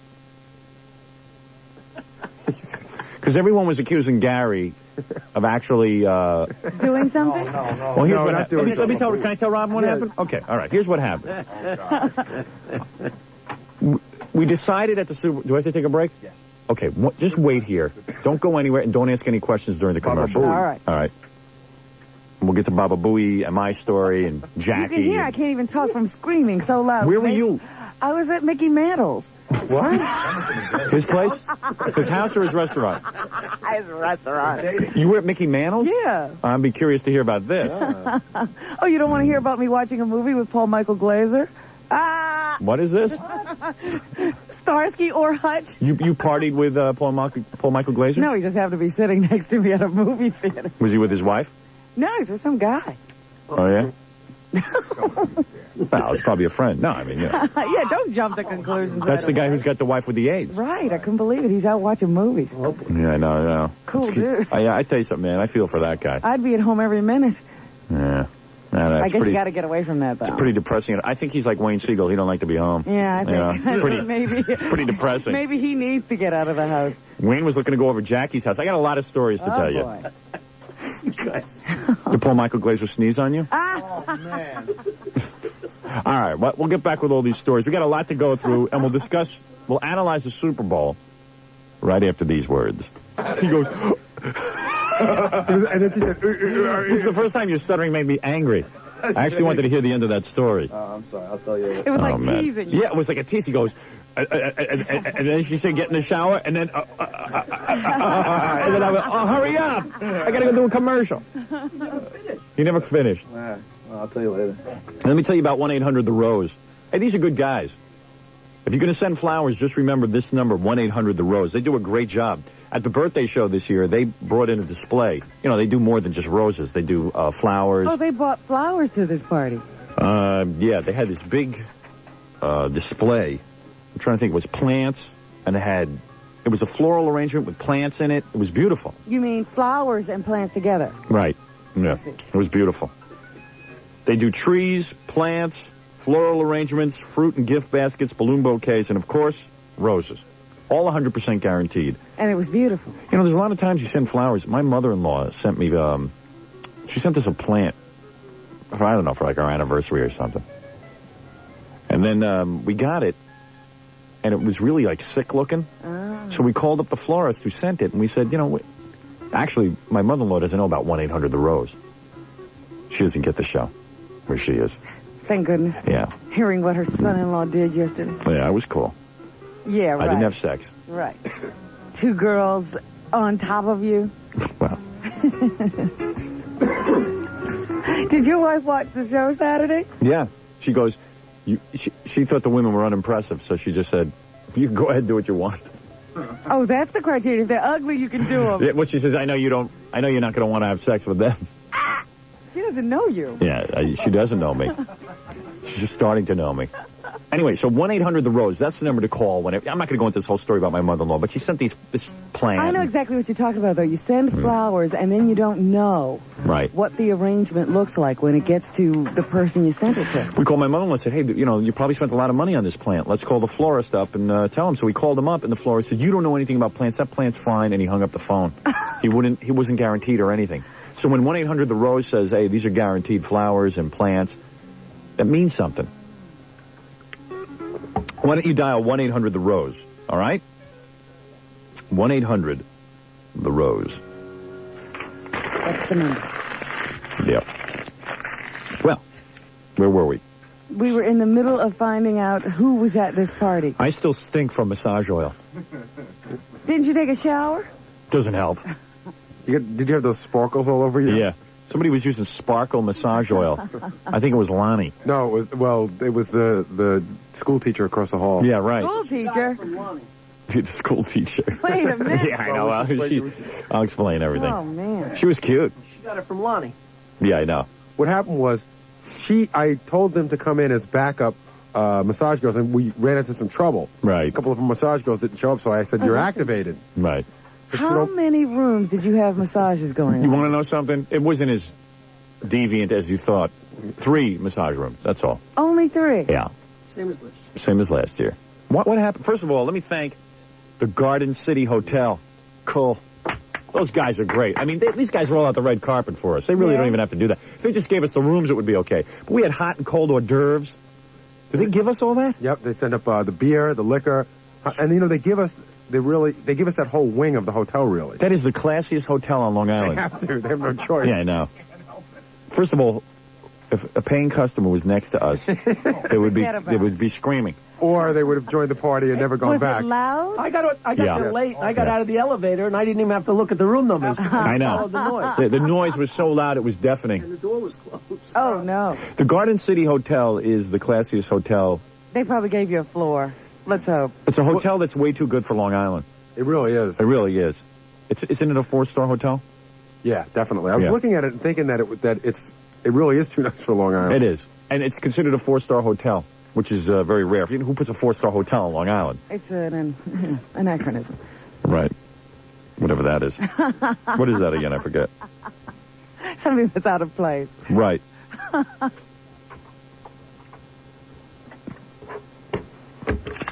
Yeah, I'll put that sign up. Remind me to thank the Garden City Hotel because they were too cool. I mean, they gave us everything. Once I knew we had our own floor, it got really hot in the room. Yeah. So while Zarina was stripping, we turned on the air conditioners, but it got to be too much. So I was freezing. It was really hot in that room. Real hot. So I opened up the door and put the garbage pail in front of it to keep it open. Yeah. And I mean, if anybody would have walked by, they would have. And they often did. Well, we had a garbage pail top because Tony O was wearing a garbage pail over his buttocks that said, "Keep Jackie out." Oh, my goodness. It was pretty funny. He always says something funny. Yeah, he's a wacko. He's a fun guy. Life of the party. He always comes with some special writing on his butt or something else. Hey, didn't you think the TV show was pretty good Saturday night? I didn't see it. Oh, you didn't get to see it? No. It was good. It was real good. Everybody told me they thought it was the wildest thing they'd ever seen. Yeah, well, they didn't see us on Sunday. Oh. That was pretty bad. I thought that should have caused some divorces. Yeah, well, believe it or not, there might be some divorces out of it. And everyone who might be having a divorce has asked me not to mention their names. Really? Yeah. Oh, mention them. Yeah, I was being one of the guys, You have to agree to Did certain everybody? What, did your brother-in-law come this year? Oh, yeah. Oh, yeah. He's a new man. Quietly, he just sort of snuck into this thing. Quietly. He left the wild man. I'll tell you something. If there's no party next year, I won't be surprised if he throws his own. I know. What happened? He finally broke out this year? Oh, yeah. Oh, no. At one point, I know somebody opened up a door. My brother-in-law was, like, thrashing around on a bed in his underwear. Oh, no. He never got undressed in these things before. Oh, no. He got undressed this year. He looked like the commercial from that gay hotline. Did you see him? Oh, no. Because, one thing about the massage rooms, it's sacred. You don't bust in on a guy when he's getting a massage, and we lock the door.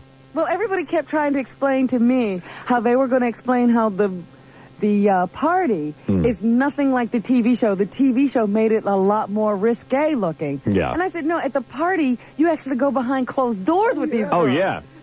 Well, let me tell you something. What happened is we start the party, right, at 12 o'clock. We decided to have it before the Super Bowl so we wouldn't miss the Super Bowl. Yeah, everybody was asking me yesterday whether you would have seen any of the game. Don't worry, I saw the whole game.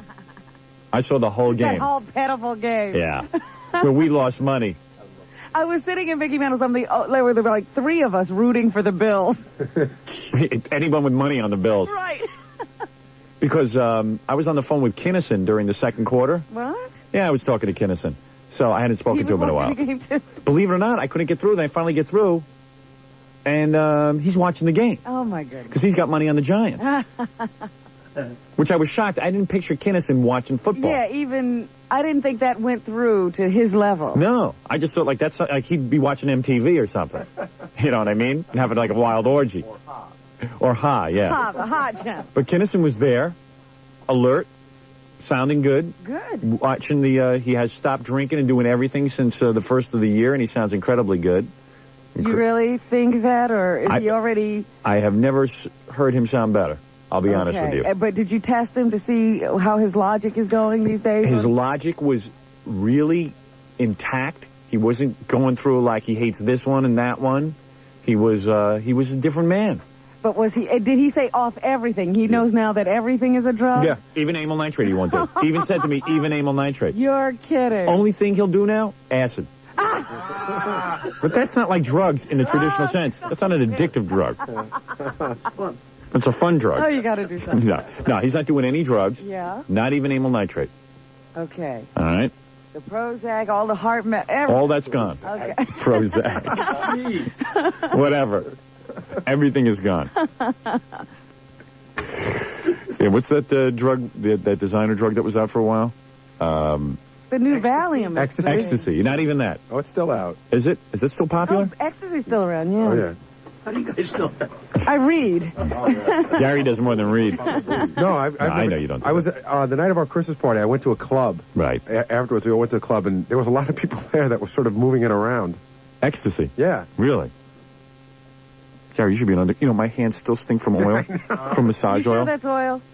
Well, I tell you I've never something. seen you so intent on smelling your fingers. I had to go home yesterday after this Super Bowl party and take care of myself twice. That's how intense this party was. Ablutions. I had to take care of ablutions twice. Ablutions. I had ablutions to do. Hey, who else? Be honest. Did you have ablutions? Absolutely. Freddie? What? Did you have ablutions? Yes, I went and took a shower. Oh, God. Oh, you're talking about, did I get that aroused, that, et cetera, et cetera, et cetera? No, I did not. You're an amazing man. Can I say, it's one of those things. Because Fred, I don't know, man. He prides himself on that. You took a massage from Lonnie. She didn't get you going with all that dirty talk? She called me a homo because I didn't get aroused. I think that... She called you a homo?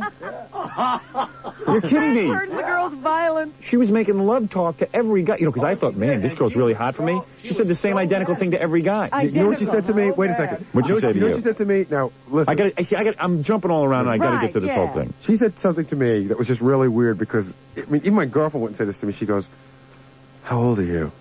And I said, "I'm going to be 30 in about a month." She goes, "My God, you have the body of a 22-year-old." And I was like, Yeah, she said, "Come on." She said that to I me. know I don't have the body. She said of a- that to me, too. She goes, "If you ever put yourself down on the air again, you are the most beautiful man I have ever seen." Exactly. And then I said, well, I don't, I put myself down as a Realize joke. she's got all that hair in her eyes. Yeah, right. She had all the hair in her eyes and everything, but she, like, okay, let me tell you what happened. We get to the Super Bowl party at 12 o'clock, all right? So I decide, so Gary announces who the strippers are going to be. Baba Booey. It was Amy Lynn, Candy, you remember Candy? Yes. Kimberly's friend, Right. who's gotten better. Yeah. She's done the TV show a couple of times. Right. So someone might remember her as that girl in the white lace dress. And she was wearing the same dress. Really? Yeah. Candy. Angel Valentine, Right. Centerfold Stars. Who's incredible. Right. Marilyn. Marilyn, that blonde. From Washington. Some body on her. Oh, her. Oh, Okay. what a body on her. The Jessica Rabbit. Yeah, Jessica Rabbit. She needs to be prodded, but once you get her started up, Yeah. she just goes on her own. Yeah. And then we had Zarina. Zarina, who, you know... Who was Zarina? Remember the girl wearing the long nails? That was Zarina? That was Zarina, but Zarina looked a lot better at the party. And she came to life. She was really the catalyst of the party. Yeah. She started everything. She did. She came on the air. She seemed old and She seemed out of place. Yeah. Yes. So anyway, let me get down to it, Yeah, okay? because I didn't even recognize her Friday. You wouldn't recognize her yesterday either. You wouldn't recognize her any... Changes. Yeah, she changes. So anyway, here's what happened. So Gary announces all the strippers. We have tape of that, too. Right. I can bring that in. I think it's up there. Is it? Well, here's Gary announcing all the strippers, okay? Can I have your attention? Come on, Gary, do it. Meryl, big fan of you, Meryl. Hello! Ow! Can I have That's Howard. That's me. I was like adding the ow. I was trying to get the party going. Hey, come on. I got into the spirit of it. Dominic Barber was there, too. He came. Did he Yeah. show up on time? Yeah. And the whole time he's just sitting there going, I can't believe it. This is the last year, and he spent a lot of money. Dominic was spitting out $100 bills like a slot machine. Well, I'll get to that. Dominic's loaded. Oh, man. I kept telling the girls he's rich to be nice to him. Oh, dear. He goes, Howard, I can't believe it. Look at these girls. This is the best party I've ever been at. I never believed it. And he sits there the whole time telling me, you know who wants you? Amy Lynn. I go, Dominic. He kept telling you that, huh? He goes, you could get her. And I go, Dominic, I know that. You need him to Yeah, he goes, you could have any one of these girls. Dominic made a really weird move at one point. Everyone was trying to take Polaroids with Amy, and Dominic wanted to take a Polaroid with Amy's dog. Amy brought her dog, by the way. Yeah, that was a turnoff. But go ahead, yeah. So Dominic goes, Amy, could I take a Polaroid with your dog? And he held the dog, and she took a picture. That's funny. But he wasn't really at the party. He sat on the back of the couch. He was an observer. Yeah, I know. He stepped in. And he wouldn't go for a massage. For a lot he didn't really want to sit on the couch or chair because I guess he was scared to have some girl come over and. Yeah, that I didn't understand. For a lot of people, that's enough. Yeah, I to know. just look. I know. And then again, look at how long it took Peter to get involved. Right. It takes a couple of years for some guys. I was thinking maybe because he's a divorce lawyer, he's probably costing Yeah. a lot of people a lot of money. He's scared that One guy with one camera. That's exactly what I thought. Yeah. Well, yeah, there was some cameras going around. Every time some girl would come over and sit on my lap or something, some guy would flash a picture. So I was pretty cool about that. So anyway, so Gary announces at the beginning. Here's Gary's announcements. Have everybody's attention. Okay. Welcome to the 5th annual Neil Drake Super Bowl party. Neil Drake.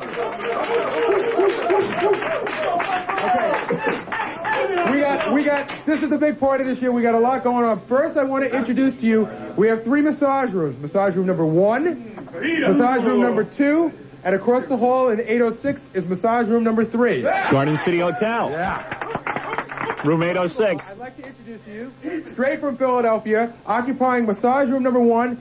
You heard her on the radio show. You've seen her on the TV show. Lonnie, please come on. Gary finally found something that he's unbelievable at. The ringmaster of an orgy. Ringmaster General. You got to let the people see what they're going to get. I know, yeah. We know this from past He's years. a barker at one of those strip clubs. Hey, yo, that'd be great. Girls, get your girls Get here. your girls here. Oh, wait. All right. She's actually saying so. Okay, so we interviewed her, you know. Okay. The Circus of the Stars. Inhibitions are lost as a sensation of sweet male skin rubs against my hot body. So you hear that voice? That's what she does the whole time she's rubbing you down. Somebody told me, where was she? Stuck in a room somewhere reading Penthouse. When I first walked in and I went over to say hello, I go in to say hi to everybody. She was on the bed in a short dress reading Penthouse Forum. Yeah, she just reads this constantly, I think. Yeah. This is all of her reading. You know, at least she can read. She went to school so that she could read Penthouse Forum. You know how someone's so out there that they're really sort of an original? Yeah. The coolest thing was while she was massaging me, she was playing Dazed and Confused by Led Zeppelin, and somehow it worked. Hey, never mind that. When she massaged me, she did a double flip on the bed and then started standing on her head on the floor. She goes, watch this. And she did a double flip on the bed. At one point, I had to calm her down because she got there early. Yeah. Her and Zarina were the first ones there, so I said, okay, Lonnie, you're going to be in this room. And she was doing cartwheels, and she was jumping on the bed like a 5-year-old. I know. Like, jumping Cartwheels. up and down on it and stuff. She started doing that during my massage. She said, I'd rather have a massage than have you jump around. I said, don't break the bed. Yeah. I said, get back here and rub me down. Your fantasy wasn't Kathy Rigby. Yeah, I was like, where's the horse? Where's the rings? I was only in there for a minute, but when you guys pounded the door and when I got up, as I was getting dressed, like the show kept going. She did like back bends. Look what I can do. Yeah, I know. She was very out of her mind. She was very out of her mind, but she was great. So Gary, let me go through the announcements, okay? Okay. Lonnie is going to retire to massage room number 1, and we'll get started in a minute. I just want to introduce all the girls. A multi-millionaire attorney, Dominic Barbara. I was trying to get the girls interested in different guys, I didn't want them paying just attention to me. Gary, that's the guy to get next to. Famous divorce attorney. You should talk to him, Candy.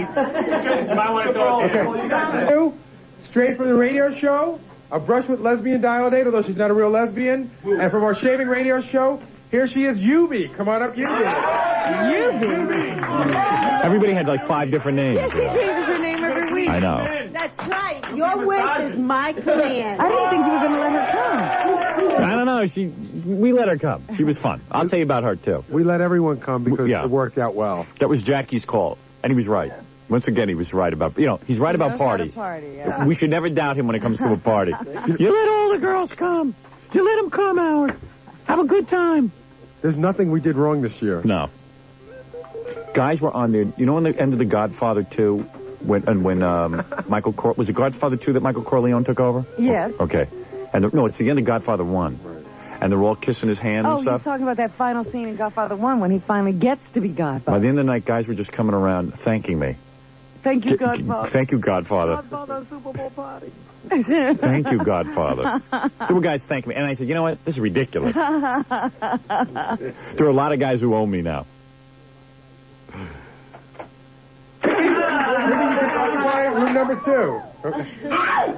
And in massage room number 3, a newcomer to this year's party, but she's Rookie of the Year already, I can see. She'll be occupying room number 3 from the Philadelphia area, Beth. Yes, I'm ready. This is Beth. Mama Lucian. What was Beth's deal? Why all the screaming? She was cute. She was cute. Yeah, she was real cute. What we're going to do is in about 2 seconds, we're going to figure out who's going to start. The founding fathers always get to go first. The 4 founding fathers are me, Howard, Fred, and Jackie. And since Fred and Jackie aren't here, Scott, they were late. And John will fill the positions. And after that, you guys should start drawing up charts. Each room is 20 to 25 minutes. That's it. You see, that's where you blew it, 20, 25 minutes. Wait, but it was too long? 15? Yeah, it was too long. Because it was hard for, I just wanted to keep the rooms rotating. But, the point was last year they were 20 minutes. Right. And we thought that was okay, except because the party was going to end at 4, so it was 4 hours. Yeah, but between Jackie taking a half hour in each room at minimum. You know what the problem is? And me. When we first say that, though. I went along the first room, the second massage I got, I was in there 5 minutes. They pounded on the door, and I got up and left because I was pissed off. Right. And the next time, you're always pissed off. Did you drink at the party? Sure. There was a lot of drinking going on. You know what the problem was, Howard? I was drunk. I didn't drink a lot. But she screwed off her leg. I didn't know. Ice cold Heinekens was wonderful. We started the massage thing rolling, right? Yeah. And nobody wanted to sign up because everybody wants to wait till the first guys come out and find out where every year they need to know where the happening room is. All right, so Gary put me at Lonnie's room first. Well, I knew that's where you needed to be. Right. And I know you went with with that girl, the other girl, Beth. And then someone else went. I think John went with Yubi. Right. Okay, yeah. All right. So I go in Lonnie's room, right? Yeah. And the first second you walk in, she's like, "All right, sit down on that bed." I do what I'm told. And she starts undressing me with her teeth, like ripping at my shirt with her teeth. And so I thought she was going to break her teeth. I said, "Hey, you got to relax." I said, "You got a whole afternoon of this. You're going to wear yourself out." "Don't worry about it." I take off my pants. I go to get my towel. It's a brothel. She's ripping off my underpants. Okay. So I'm running around naked at this point. Are you kidding? No. She got your underwear off? Yeah, well, there was a towel on the floor, so I quickly got my towel back on. Oh, man. Yeah, and those underwear, I want to tell you guys, you do nothing to turn women on. No, I know. We have really bad underwear. It could at least fit. So I already felt like I cheated, that this girl was, chasing me naked around the room. So I felt like, I said, and you know what's bad about the Super Bowl party? Seriously.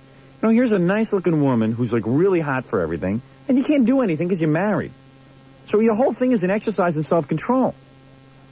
Who can take that? It is homosexual in a way. In a way, you're right. I think so. And that's after watching the girls strip, which gets you supposedly, in that frame of mind. And If it wasn't you, Jack. It gets you wild. Jackie, of course, is a changed man. This doesn't happen to him. I watched 19 women strip, and all I can think about is my beautiful Nancy.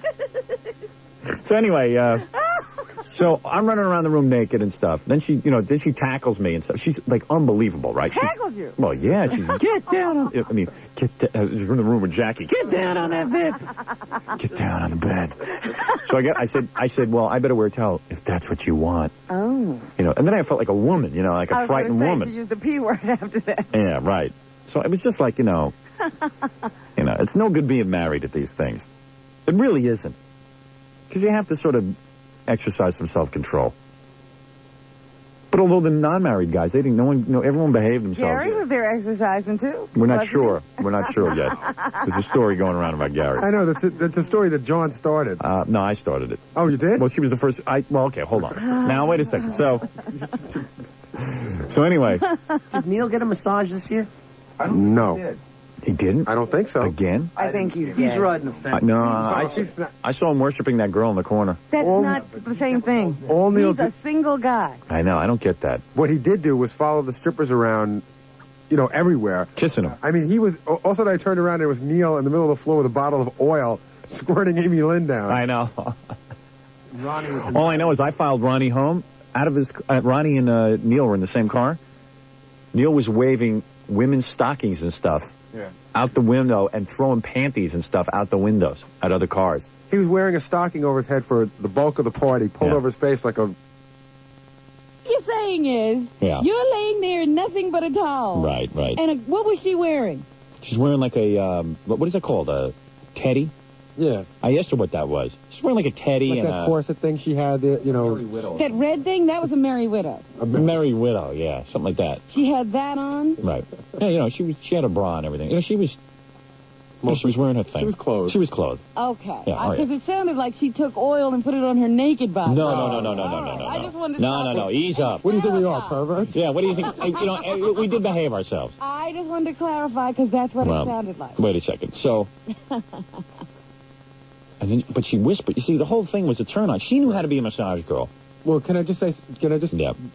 When I went in, she said, you know, go in and get changed, and then she said, you know, come out. When I came out, she wasn't in the room, which was really scary because I don't know where she was. I could feel that she was in the room, but I didn't know where she was. That she was hiding under the bed, or I didn't know what. Gary's like an empath. He knew she was in the room, but he didn't know where. No. So all of a sudden, I'm like, Lonnie, where are you? Because she was scaring me. I thought she was going to jump me from behind or something. Right. And all of a sudden, the curtain opens up, and like, one leg comes out. It was very funny. You mean she didn't hang from the ceiling for you? No. So anyway, this was like a brothel, for God's sake. Sounds like the Mustang Ranch. Yeah, it was like that. So anyway, I'm getting this incredible rub down, right? Because she's doing everything, and I'm going, you know, like, this is some rub down. You're trying to keep your heart from. Yeah, I really was getting a little excited. A beat. So I said, this is too erotic. I said, look, I can't. I said, and plus the other guys have to get a turn. I mean, I was already in there 20 minutes. I said, listen, I got to. You know, she's like, don't leave. But I heard, you know, I thought it was just me, but I heard every guy she was like that with. Don't leave. Don't leave. Don't leave. So she put oil on this corset thing and rubbed you down. Yeah, well, like, you know, it was like the corset. I don't know. And then she had like, I don't know. She like open up the corset and stick the oil on her stomach and then rub you down. I didn't get that. Oh, I got that. I guess every guy got everything. You know, everything was different. But I think that's awful. yeah, I know it was. For a married man. I know it was too intense. So then I said, listen, this is, you know, I got to get out of this room because I'm about minutes away from not being married. Not being married and calling Dominic in and asking him if he'll represent me. Kids all weekend. Yeah, you know, and I like my wife. You know what I mean? I don't want to leave her. You've gotten used to her. I love her. So I got out of the room. So it was time for me to sample another room, the one that Baba Booey was in. Okay. So I know I had been in my massage room for 20 minutes. I said, hey, we got to move this along. So I started banging on Baba Booey's door. Baba Booey. No, I was in the same room. I was in Lonnie's room when you were banging on my door. No, I wasn't. You were in your other massage room. Trust me, I remember. I remember all. You're delirious with this. Yeah, you were delirious. You had the look of love in your face because you had the hots for this girl in massage room number 2. Who was in massage room number 2? Oh, okay. Really? Which one? The girl you had your first massage with. Oh, okay, right. A very convenient amnesia. That was massage room looked like he was. I even asked him if he was doing cocaine in there because he looked like he was. You looked like you were totally relaxed. I got a good massage. Right. Right. So he gets out of the room, and then I get in the room to get my second massage, and the girl was very good. I was in there a long time. Up a sheet as And Lonnie wouldn't take a tip from me. Right. That's the other thing. Oh, yeah? Yeah, she was a massage girl, wouldn't take a tip. So then I go into the second massage room. Baba Booey's just been in there. Baba Booey. And then she started telling me that Baba Booey lost some control. That's what she told me. No. Baba Booey. He Baba blasted off. Oh, stop. Wait a second. That's what she told me. Hey, it's cool. I mean, I can see how that happens. It almost happened to me. It's so funny. So, Sergeant O'Shea? No. That's what she said. But no, wait a second. You're. But I didn't see any evidence of that. But you're completely wrong. What happened was John says started he saw running evidence. around saying that Lonnie said evidence. that. No. Now, listen to me. John started running around saying that Lonnie said that about me, and then the bed was all wet, but the bed was all wet from those oils. From oil. Right, John? You want me to be honest? Yeah. I went into the room. Okay, I have nothing against you. You know I love you. And she goes. You know, would you believe what Gary did? And she told me what Gary did. And I go, well, I don't want to get massage on the bed. Then I'm gonna, lie on that. So she pulled off the bedspread. All right, enough of this story. You know, it's gonna get too clinical. It's well, all I know is I was in there right after. I didn't see any evidence of this in your defense. There was nothing going on. Okay. Well, I saw the evidence. You saw it. For what? It's just weird that, like, there was, like, 3 rooms, and 30 guys got massaged, and everybody used oil, but there was only 1 stain of oil in one room. Get out of here. And it wasn't... That bed was saturated. You guys are being jerks. Come on, cut it out. That's enough. This is stupid. All right, okay, sorry. This is stupid. No, because now you're going to get me in trouble. Hey, I know you didn't do anything. I didn't see any evidence of this, and I said... We all kid around, but now you're going to get me in trouble. It was oil. It was just an oil problem. All right, take it easy. All right. It was oil. Yeah, it was oil. It was oil. Gary oil. It was oil from Gary's natural oil. No, but in Gary's defense, and this is why I said I'll say this on the air, I was in there right afterwards, and I didn't see any of it. I said, show me where. And she goes, right there. There was no evidence, so you're innocent as far as I'm concerned. Thank you. I'll give Baba Booey that. Baba Booey. Believe me, I examined the room for evidence. I was like Sherlock Holmes in there. He was looking for samples. Yeah. Take back to the lab. She told me you really did dig her, though. She was... Were you squirming around when they gave you a massage, Gary? What do you mean squirming around? You couldn't help but squirm around. When you're getting all excited, you have to move around because certain things happen. Yeah, everybody was doing that. Even Fred, I think, was squirming around in my hand. Gary was rolling around on a pipe. Can I just say something? Yeah. When I walked into that room, she says, okay, get over here. And I put my hand down on the bed, and it was soaked, with this, like, that red junk. Yeah. She used some sort of a red oil. Oh, red oils, yeah. So I said, it was, like, cold and clammy. The bed was cold and clammy, so then and our hands were cold, because she told me you put on the air conditioning in the room. I put on the air conditioning all those. It was so hot. I was freezing. Baba Booey. You were the only one at the party that was freezing. Baba Booey. Well, anyway, let me take a break, and I'll tell you the rest of the story. We should call that chick Lonnie on the air. Okay. We should What do kind it. of type she had? Did we ever find out what she does? She's a secretary. Yeah, secretary. I don't know what she is. Secretary / something. We should have another party next weekend with her, though. Nope, that was the last one. I'm hoping Thank you. to this. 9 past. You know who's going to be crying next year? Oh, a lot of guys. Especially Neil Drake. I know. Oh, he told me, because I said at the end of the party, this was the last one, guys. Remember it for a long time. And he goes, don't ever say that. Because I know you're kidding, and don't ever say that. And if you say that, don't say it. One year you tried to cancel because you didn't like having it at his house. Right. And he was just whining and crying to everyone. Oh, he's got to have it. You just got to have it. Let me take a break and tell you the rest. Because I ended up getting massaged by 2 girls at the same time. I arranged that. I kicked every guy out of the room. Well, I don't hear anything from Jackie and Fred. Weren't they at the party? Oh, I'm the only one who tells. I'm the only one who tells what happened to him. What? You haven't asked us yet. Well, I'm going to get to that. Gary's piping in when he has information. So have we been. Yeah, about everybody else. I didn't hear anything about your massage. You never will. That's why I have to stop everything short in my room, because I go on the air and I confess. Oh, goodness. All right, we'll be back right after these words. Ladies and gentlemen, Howard Stern. You're kidding. Oh, I guess we do. Nobody knows.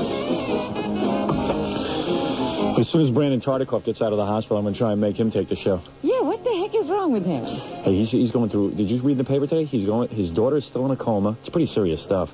His daughter's still in a coma, the 8-year-old, and he is going through like a rehabilitation. Bones, He's going through the whole physical therapy thing. That's the programming guy from NBC. Maybe we ought to send him another batch of flowers. I don't know, man. I don't think anything's going to cheer that guy up. You imagine, though, like you're in a car accident, and then you come out of it, and your 8-year-old is in a coma. That's a horrible thing to find out. They list her in serious. You notice this is the one thing I know a lot about. I follow anybody who has got that much power in the television industry. I follow. They list her in serious but stable condition. Yes. Thank you. Anyway, Fidelity Diamond. Horrible. Fidelity Diamond? Fidelity, Oh, I see. Right. Yeah, it is pretty horrible. It got me real sad when I read that. Yeah, a little 8-year-old. Yeah, I know. And then you feel guilty the rest of your life because you were driving. He killed your kid, right? But, I don't know that the accident was his fault. It doesn't matter whether it's your fault or not. I know. You were driving, and you had your child in the car. Yeah, I know, and you're like saying to yourself, what could I have done differently? I must have done something wrong. If I only started out a minute later. Because even if it was not your fault, you'll think that something horrible you did in the past, like when you fired somebody. Right. That was payback. Yeah, when you didn't take the Howard Stern show. Right. when you told Howard Stern he was the future of television, then you go out and hire a lame disc jockey to host a television show. You're going to think that was it. Yeah. Anyway, if you're planning on getting engaged and looking for professionals who can advise you on diamond purchase, I would recommend Fidelity Diamond. Fidelity Diamond. They're the best. Why are they the best, Robin? Because they sell you the diamonds loose and unmounted, Howard. Oh. You get to choose your own diamond. Loose and unmounted, like so many of the women at the Super Bowl party. They better have been. I know they were loose. Unmounted, I don't know about. Well, they kind of were mounted, when you think about it. But I got to tell you something. Fred, I know you're engaged, and... Is he really? Yeah. They don't have a ring. It doesn't sound like you're really engaged, because it's, like, so far off. Did you get her a ring yet? Not yet. Closer we get to it, I'm sure we're going to go start shopping, and when we do, it's a Fidelity. Fidelity Diamond. Because you know why? Your ring will appraise 40 to 60% higher or your money back. You're buying directly from the diamond importer. Does anybody understand that? The closer they get to what, Howard? The closer they get to the big day. Oh, I see. Yeah. John interviewed Fred yesterday and got, like, date and location of wedding. Oh, really? Is that coming up on these tapes? Giving it out to us. We have it on the tapes, though. I think so. Right here. Date and location? You have it? You're going to bring that in? That's an exclusive. Don't give it to any other stations. Because I was in an office the other day with Fred, and Fred told them and wouldn't tell me. Right. Fred Date won't and tell you. location. Well, maybe you're not invited. I said, I can't believe I've worked with this guy this long and he's not inviting me to his wedding. Don't feel bad. I'm sure I'm not invited either. I know you're on the same list I am, the outlist. Outlist. All I can tell you is we're probably all invited, and none of us will be able to make it. And why is it in France? That's where it'll be. Oh. You're really getting married in France? What about her parents? Have a valid passport. What about her parents? What about her parents? They're cool about it. And are they going to go to France? If they want to, sure. Why not? You're going to go to France and get... What's so great about being married in France? It's it's romantic, you know? It's like one of those things, you know, we both discussed it. It's something we really want to do. To be married by a foreigner? It's just someplace different. And what about your mother? Have you told her that yet? Oh, absolutely. And what did she say? We can do whatever we want. You know, that woman agrees with Fred, whatever he says. And I know that's why he loves her so much. Yeah, Fred. Yeah, Freddy, you going to France to get married? That's all right. It's a beautiful thing. Wow. No kidding. Boy, Princess Norris is a real romantic. Yeah, I like that about it. 3 years ago, 5 years ago, he'd have been getting married in a barn. Well, to a cow. It'll be a barn in France, actually. I come up to You know, Fred is considered a genius in France.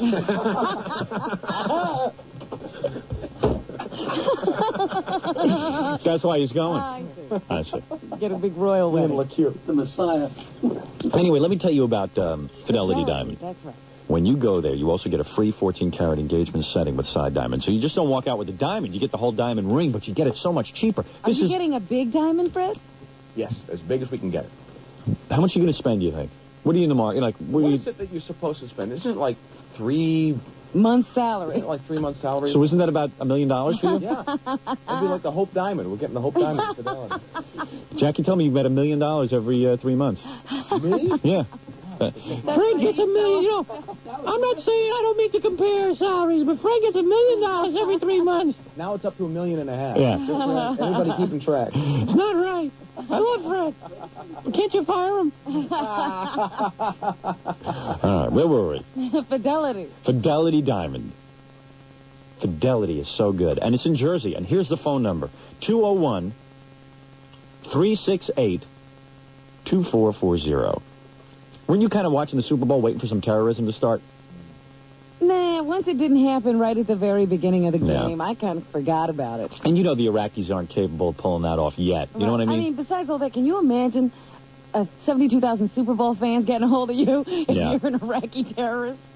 It would have Yeah. been pretty ugly. Yeah. I don't think a terrorist would stand a chance in that crowd. I mean, I was saying to myself, well, what's going to happen? Is a plane going to fly over and start, like, you know, just sort of... Strafing the place. strafing the entire stadium? Or will it be like somebody got a pipe bomb under one of the seats? You know, what will it be? You know, what will the terrorism be? Security was pretty tight. I told you they were investigating every trunk of every car that was parked in the lot, and everybody got frisked. I was hoping the terrorism would begin when that kid started singing Wind Beneath My Wings. You should have seen me. I was an answer. Those are the kind of kids I like to use for target practice. And did you see his mother has dyed his hair blonde? Those I was big going to ask black you. roots. I said to my wife, is that kid's hair dyed? Because he's got black roots. And my wife did say, though, some little kids their hair does change. Not that much. His He hair had was... black hair. I said, because even my wife said, who would dye a little kid's hair? That mother. The halftime activity was this little kid singing Wind Beneath My Wings, and he had to be about, what was he, about 7? 6, 7. And it looked like his mom dyed his hair blonde and gave him the worst haircut. He gave him a Prince Valiant haircut. Telling you. And That's had him wrong. singing a Bette Midler song. Fly, fly. And then they were showing pictures of soldiers and Yeah. stuff. Yeah. That's enough to bring you down. It was like a telethon. It was like a telethon, wasn't it? Did you see those weird Coca-Cola commercials? Yeah. I mean, in a way, it was sort of gratuitous. It was like Coca-Cola was planning to unveil a very big campaign during the Super Bowl. Did you see it? No, we were all screaming. All it was a black screen with lettering, coming down, and it just said, and all it was a voiceover announcer, and you read the announcement. Coca-Cola was planning a big kickoff campaign for the Super Bowl. But because of the situation in the Middle East, we do not think it's appropriate, and we just want to wish our soldiers well. Yeah, like they're getting this. Yeah, right. So I said, wait a second. Then the next commercial comes on, and then it seems frivolous. Like, well, look at all the other guys. Look at McDonald's. Bud Bowl. Yeah, Bud Bowl. Look at Bud Bowl. What is the Bud Bowl? Oh, there were people screaming over the Bud Bowl at Mickey Mantle. I don't get it. I don't know what it is. We sold boxes on the Bud Bowl. I dig Budweiser. Don't get me wrong.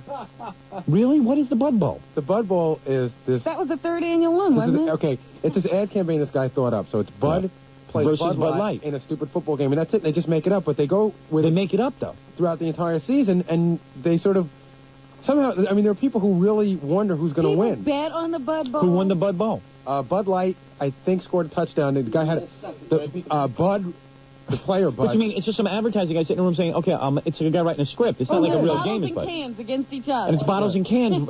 Bottles versus cans. But this is Jackie. Jackie could care less about the Super Bowl. He cares about the Bud Bowl. That's all I watched. Right. Bud Light scored a touchdown. He had to run through the band. He knocked over the band members. You know what they really liked? There was one guy in the Robin, I don't understand the commercial. that really liked it when Bud Yeah. grew to catch a pass. Like the bottle was one side. He's the tall neck. Gary, come here. I'm going to smack you. No. But they go, Bud's running down the field. He passes to Bud. Bud laterals to Bud. Bud throws to Ralph. That's like the big joke of the commercial. I'm sorry. I mean, and they were screaming, "Did you see it grow?" I don't get it. They took it to such length. At the very end, the two sportscasters stand there and they said, "Well, that's Bud Bowl for another year." And they backed the camera up, and like the cameraman and the guy holding the microphone, the boom mic, they're all bottles of beer. And they got good, that guy. But I'm watching this commercial going, I'm not into. I don't understand the Bud Bowl. I don't understand a Bud Bowl. What the hell is that? I can't watch bottles and cans. My Super Bowl Sunday was so cool because after the big party, and all, which I'm in the middle of telling you about, when I went home to watch the Super Bowl, my wife and the kids went out to dinner with my parents. Ah. So I had the house to myself. I evacuated. He just didn't know what to do with the house. Yeah, I was out of my mind. Soil it. He was so excited. I had to soil the house. I'm running around the house. I told you, I didn't know what... I was on the phone with Kinnison for the second quarter. Which was kind of cool because it caught me by surprise that Kinnison was even watching the game. He's coming in March, though. I told him we're looking forward to another visit. I hope he's okay. I hope he's still in the same shape you heard him. Yeah, I want you to see the new Kinnison. He told me he's not wearing the scarf on his head anymore. You're kidding. And he's got an HBO special coming out that's kick-ass. He's like in full gear. It's like, the old Sam is back. Anyway, where was I in the story? How long it lasts. Yeah, well, we're all praying for him. That's another thing in that game. Those idiot Giants got on the sideline and started praying again. Again. And it worked. God listens to them. Pepper Johnson knows. And did you see Pepper Johnson was the one hugging Parcells? Yeah. Why is Pepper Johnson? I think they're an item. It's rituals. I swear to God, are those guys lovers? Is Pepper Johnson and Bill Parcells? I mean, they were rubbing each other more than Zelina was at the end of the Super Bowl party against my groin. The really weird thing was when they gave Parcells a trophy, and Parcells says that it was God's will. Did you see that? Yeah. He sort of said that, well, I think God watches over a lot of things. I think God was watching on us today. Yeah, I mean, come on. Somebody ought to hit him with that trophy. I mean, you think about it, God is watching the Buffalo Bills more than he is the New York Giants. I mean, Buffalo is such a depressed place.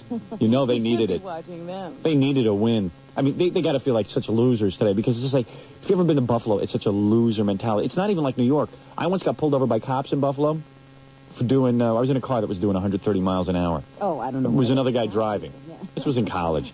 And the 130, no car can do that. I'm telling you, this car was doing 130 miles an hour. The guy clocked it. And it was, you know me, I'm bad with cars. It was a little car. Not an MG. No. A Pinto. No. No, Pinto would have exploded. I was going to say it was the fire on the Or back a that made it go so TR7, something like that. I forget what it was. MG. My friend Dr. Lou would remember. We were in the back seat hugging each other like Parcells and Pepper Johnson. Oh, if we only lived through this. Where was I? We were at the party. Oh, yeah, but Pepper Johnson. Yes. I mean, he's a great player, don't get me wrong, but why does Parcells, I mean, do you think he just goes over to Parcells and gets something going with him? I think it's like once a ritual starts, they're afraid to break Yeah, it. because of the superstition? Right. You know. But how weird was it at the end of the game that the exact same situation they were in the week before occurred? Only the other team with the field goal. I know. How weird is that? And then that guy had to feel bad. You knew he wasn't going to make it either. Yeah, I heard him talking today. And Yeah. like, maybe I put too much into getting it, too much strength behind the kick instead of thinking about, direction. Yeah, yeah. But it wasn't- He's a mess. no one really expected him to make it. It was out of his range, and if he made it, it would have been. We were saying before you got here, I don't know if you heard it, 20 seconds more on the clock, and the Bills probably would have won the game. Well, they screwed up. Yeah. They did run one more play before they took that kick, and it got absolutely nowhere. I know. So Can I ask that a was question? their problem. Yeah. Because I couldn't really tell from watching TV. I went to bed. The kick was far enough. It was just to the Yeah. side. Off to the In other words, side, it was to the yeah. side. He had the height and distance. He just didn't have the direction You right. gotta figure once he gets that big, He kicked it somewhere over my house. Right, I said it wasn't even in the stadium. Yeah, it was practically out of the stadium. The second he kicked it, you knew it wasn't good. Yeah. But the thing is that he had the distance. Right. Yeah, but He had the And isn't it great the way they cover the coaches? I mean, you had shots of each coach's face as that kick Did went you off. see Parcells when he was going, you, come here? Can you imagine if our TV show had to cover the Super Bowl? Forget about it. They would get none of those. We couldn't even get a shot of Jackie's feet. We wouldn't ever see the ball. I know. What are you talking about? Because I kept saying to our producer, I said, why didn't you tell me we couldn't get a shot of Jackie's feet? I didn't want to stop the action, he said. That would have been worse. I said, you could stop the action for that. I sort of saw that wasn't happening. I didn't have a It monitor. was moving. Everything was moving so fast, and so many different things were going on. We had 5 cameras on his feet. Or how about when Jackie passed wind on the set? Till the camera found you. It took about 3 times. That was pretty funny when we had to put on gas masks. But you said my name. You said, oh, it was Jackie. It was Jack. I said. It's Jackie. And I also told them ahead of time that you'd be passing wind. Do they ever anticipate anything? No. I was making It's the strangest group. you Yeah. know? We have a weird TV show, but that's what I think makes it exciting in a bizarre way. Because sometimes I think about different shots that I'd like to see, Yeah. and I say, no, they have to have every camera trained on the same thing. That's what's so cool about the Super Bowl. They know that, like, the guy who's covering Parcells doesn't turn around all of a sudden when he sees a great pass coming down. That's what happens on our TV show. Something wild starts happening. All the cameras go to that one thing. Right. Every one of them. Every one. None of them stay with anything else. Like moths to the light. Because it would be cool, like, to keep cutting back and forth to that bedroom. The actions Yeah, and right. stuff, but they're not them. Right, when you ran from, that was very funny. Yeah. When you ran from the living room set to the bedroom set, the only thing covering you was Monty running with a handheld, tripping over wires. I know. What was going on? I drive them nuts. I'm like Jerry Lewis on the telethon, and I run back and forth to the But cameras. you have 2 places set up. Right. So split it up. No way. Anyway. Cameras banging into each other. Yeah, it was great. Although they did get a good shot of that of Lonnie doing a handstand on Ronnie's back. That was pretty cool. All right, so get back to the Super Bowl party, because I don't want to drag this out too much. Because, although what else do we have to do? What are we going to talk about? Nothing else but the war. Yeah, right. But we should update people on the war, because a lot of cool stuff happened over the weekend. Over the weekend, oh yeah. Didn't we The take out a lot of government's planes? fighting Back now. You know, Oh, come on. I heard a report this morning Yeah. that he had the most redundant and sophisticated communication system. So he's still talking to everybody. He's now husbanding his Air Force. I don't know what that means. was he a homo? What does that mean, husbanding? Seriously, explain that. What do you mean he's husbanding his Air Force? Is that a military military term? You come over here and husband me. I'm all worked up from yesterday. I learned a couple of new tricks in that Super Bowl party. Yeah, I'll tell you all about it. Let me tell you something, Robin. I can teach you a few things now. Uh-oh. He's going to start holding classes. You got a widow's outfit? A widow's outfit? What's that? Whatever that was. The Merry Widow. How do you know that? Robin told us just what it was 2 seconds ago. A Merry Widow. Of course it's there. Oh, wait a minute. You know what?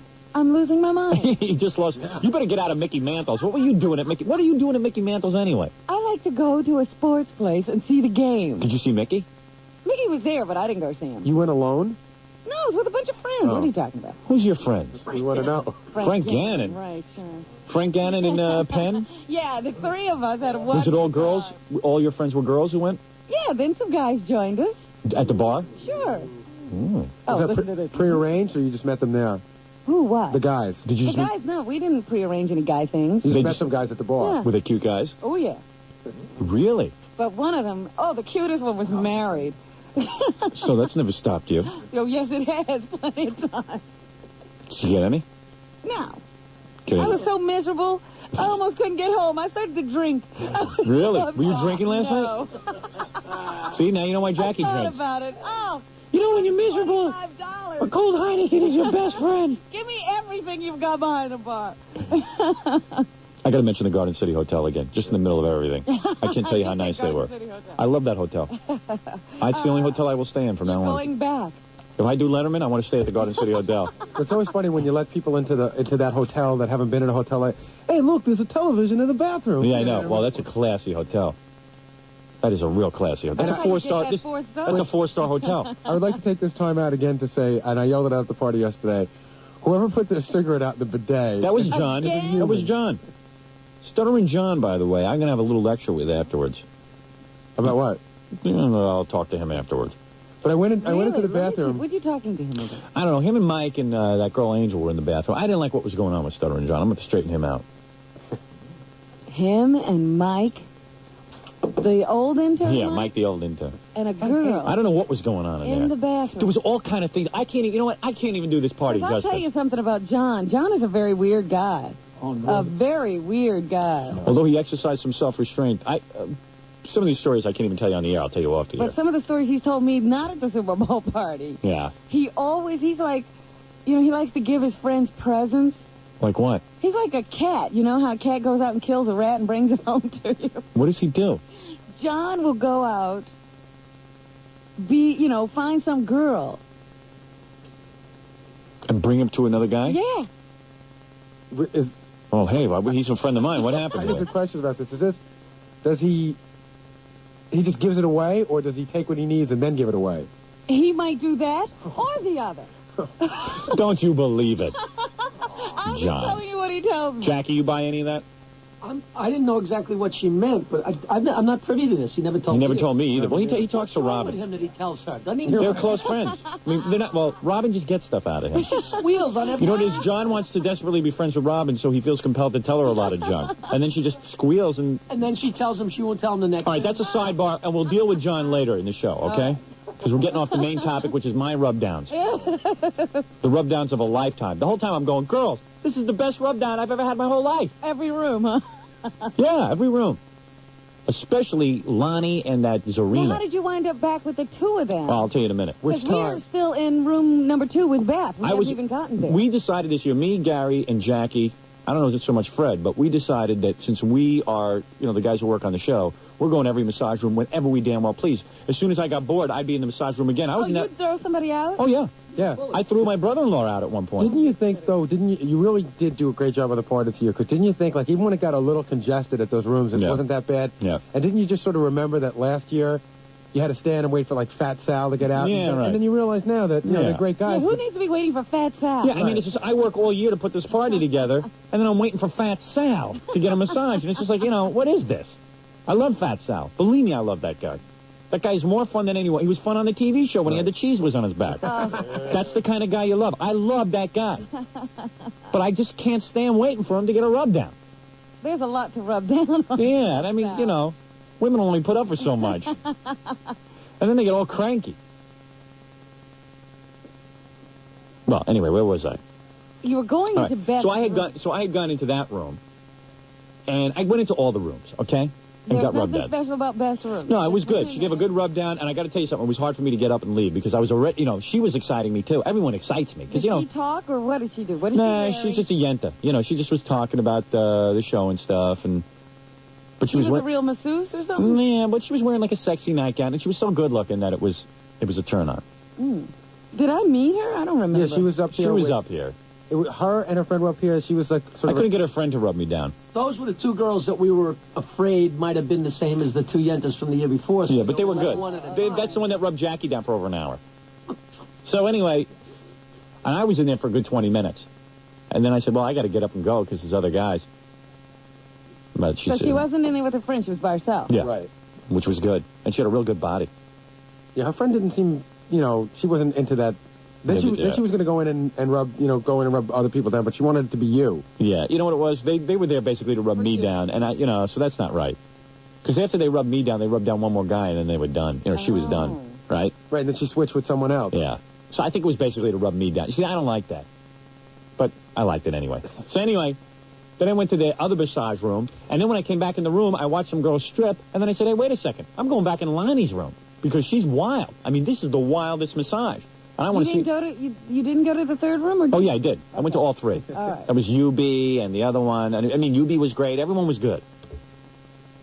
But then the party was over for me after, like, it was already 1:45, and I was done.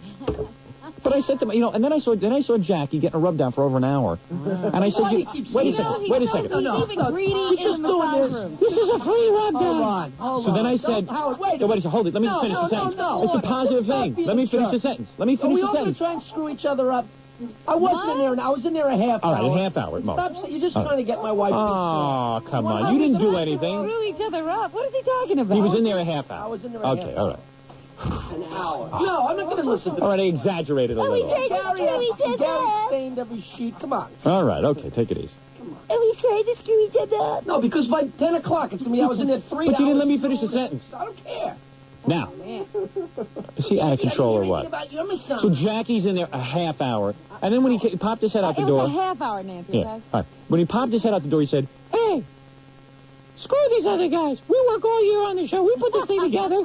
And I said, you know what? You were absolutely right. That's right. He couldn't spend a half hour with that girl. He realized they were all the girls. Right. So I agreed with the guy for the first time in my career. That's the whole thing with Sal and them. You say, oh, why are we waiting? You knocked on the door and said, hey, there's other guys that have to go. And I said, screw them. So I turned to Gary. I said, Gary, you get your ass out here and make sure I get back into Lonnie's room. I'm going around again. You went to the massage rooms again? So I went into Lonnie's room, and then she was like wild again and everything. You know what? Now that I think about it, you had a total of 5, right? I might have had 7 massages. You went to each. First, you went to Lonnie. Right. Then you went to the girl Beth. Right. Then you went to Yubi. Then you went back to that Lonnie room 2 more times. Yeah, well, here's what happened. I wasn't planning on going back 2 more times. So I'm back to Lonnie's room, and I was in there a short time, like about 5 minutes. These guys were banging on the doors and stuff, and I realized, hey, okay, I can't be a total pig and, like, blow everyone off. Uh-huh. You know what I mean? We did charge him some money. Yeah, right, yeah. But believe me, they were getting their money's worth. I don't want to hear any complaints. Yeah, because I don't know what was going on in the front room while you all were occupied We're in going the to get to that. massage. So I walk into that Lonnie room, and it's like, I'm so hot. Again. Yeah, again. Like a recording. I go, listen, are you getting a little tired? Because we could put somebody else in this room. You can take a break. No. Lay down on that bed. And I was like, oh, man. Come on, tell me that wasn't erotic. Because it was like listening to a dirty phone call. It was. It was like one of those. That's why I had to get back in the room. I said, I gotta see this again. This Did is you go in that room, Jackie? No. Well, at the very end, it was so funny because everybody said, you gotta go to Lonnie, you gotta see Lonnie. And I couldn't get in there. And finally, Gary had ended the party, and the doors were open, and I just said, I don't know. And they said, you gotta go in there. John said, you gotta go in there. And Lonnie said, yeah, okay. And the doors open, and just as I was walking through the door, I heard Gary say, and I don't want to see that door close again. I went, slam. Right in my face. Yeah, that was funny. But that I was good. only in there for like 2 or 3 minutes. Did she go wild? All she did was, I took off my shirt, and she put some of that, was it strawberry whipped cream or Yeah, something it was on my really back? gross. It smelled disgusting. Yeah, I know. I smelled pretty gross, And then too. everybody pounded right away, and I just got up, and she started doing back bends, and then everybody came in the room, and it was a free-for-all. Yeah, I know. So anyway, Strawberry whipped. So I was in there. Yeah, she was wild. She was trying to put candies in my mouth, and then she was like, you know, and I felt like kind of a wimp with her because she was so wild, and I couldn't really get into it. You know what I mean? And it was like, you know, I think she was kind of laughing at me in a way. Because it was like, I want you to... It's like Darth Vader. Yeah, it was like... And you can't even hardly hear her. You're like, what? Exactly. What? Because I want to hear what she's saying. So then... I wasn't saying anything. Then I go out and there's more strippers and stuff, and guys are like running in every room, and it was getting really wild. So then I figured I'd chill out for a while.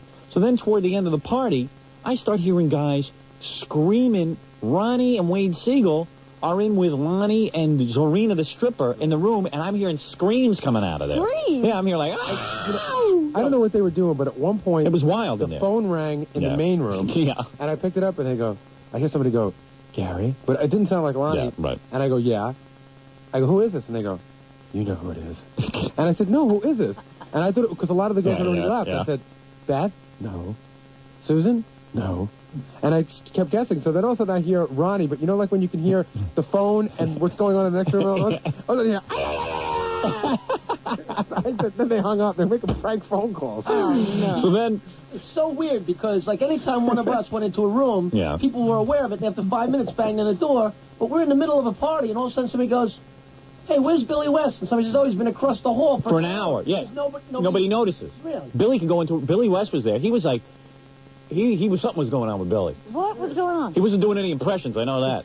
He kept walking around saying that Amy Lynn was awe-inspiring. Yeah, I know. He kept saying that. And Billy knows what to do with strippers. Did you notice? Like, he puts money in his mouth, and he knows how to, like, slip it to them through their breasts and everything. What? Billy knows what he's doing with strippers, because I kept asking these girls, what am I supposed to do? You know, it's the talents you guys have. I never knew what to do with strippers. You know how a guy lays on the floor and he sticks a 20 in his mouth? No, I don't know that.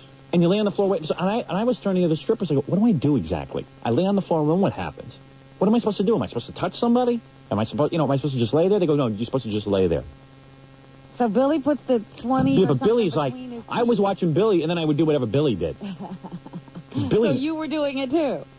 Doing it to the point I went through $700. Oh, stop. I'm bankrupt. And now these guys want to be paid off. Spoil sports. Can't believe the Bills lost. I owe you guys money. I can't believe it. 1 point. 1 point. Get some money that I owe. Oh, good. All right, now I can pay everyone off. And I'll be done with it. All right, now. So then, it's almost the end of the party. And I see all these guys screaming in Lonnie's room, the massage girl. This is the party from my perspective. I'm sure there were a lot of other stories to be told. Yeah. So I go in, and they're doing double massages. Lonnie and Zarina massaging guys at the same time. I said, now, wait a second. Those fingernails, how could Zarina? I said, wait a second. I am not missing out on this. I threw everybody out of the room. How many guys did I throw out of the room? 3 or 4. 3 or 4? Out of which room? All in there. I threw 15 guys out. Because somebody said they were both in there, and everybody said, let's go. You know, it was like I said, before I die, I'm getting a double massage from these two. So, the doors close. You know, I get back in my towel. And I get a double massage from 2 girls. This is the closest I ever came to having 2 girls at the same time. And then they're like a sandwich, these girls. They were like rubbing you down. One's With your their front, bodies? one's your, well, yeah. I mean, they were going wild. So I just said, wait a second. I gotta, this is not cool. So I hear Lonnie in my ear going, let it go. Let it go. And I'm going, whoa. So I farted. I didn't know what she meant. I didn't know. I don't understand what to do. Wacko. You know I'm inexperienced. I was like... No, so she's like, let it go. Don't you... And then she's describing the other girl's body to me. Look at her. I mean, it was like... So then I'm starting to say to myself, wait a second. If I let this go any further, I'm going to lose control here.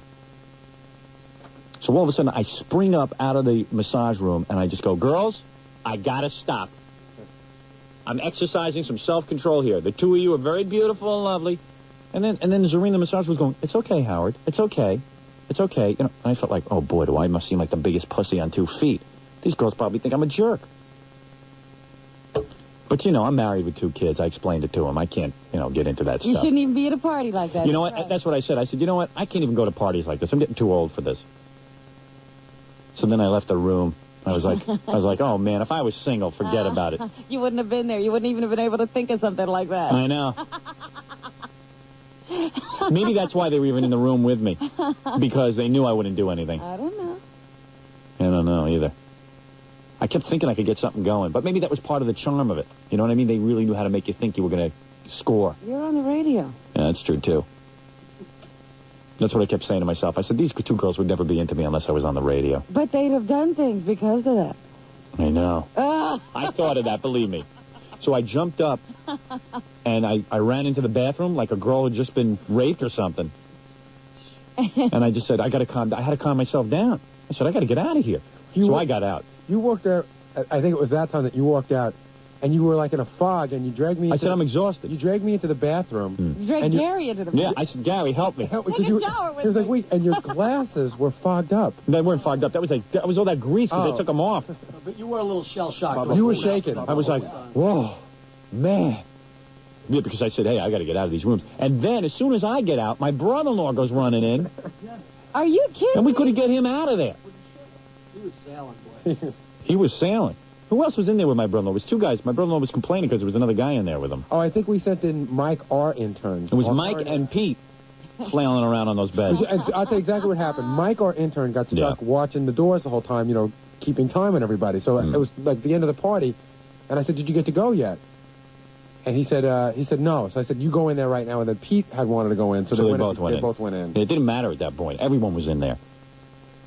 And that was the party. And lots of girls stripping and stuff. Well, the stripping part, don't... Yeah, Amy Lynn did hot oil stripping. Right in front of you. Yeah.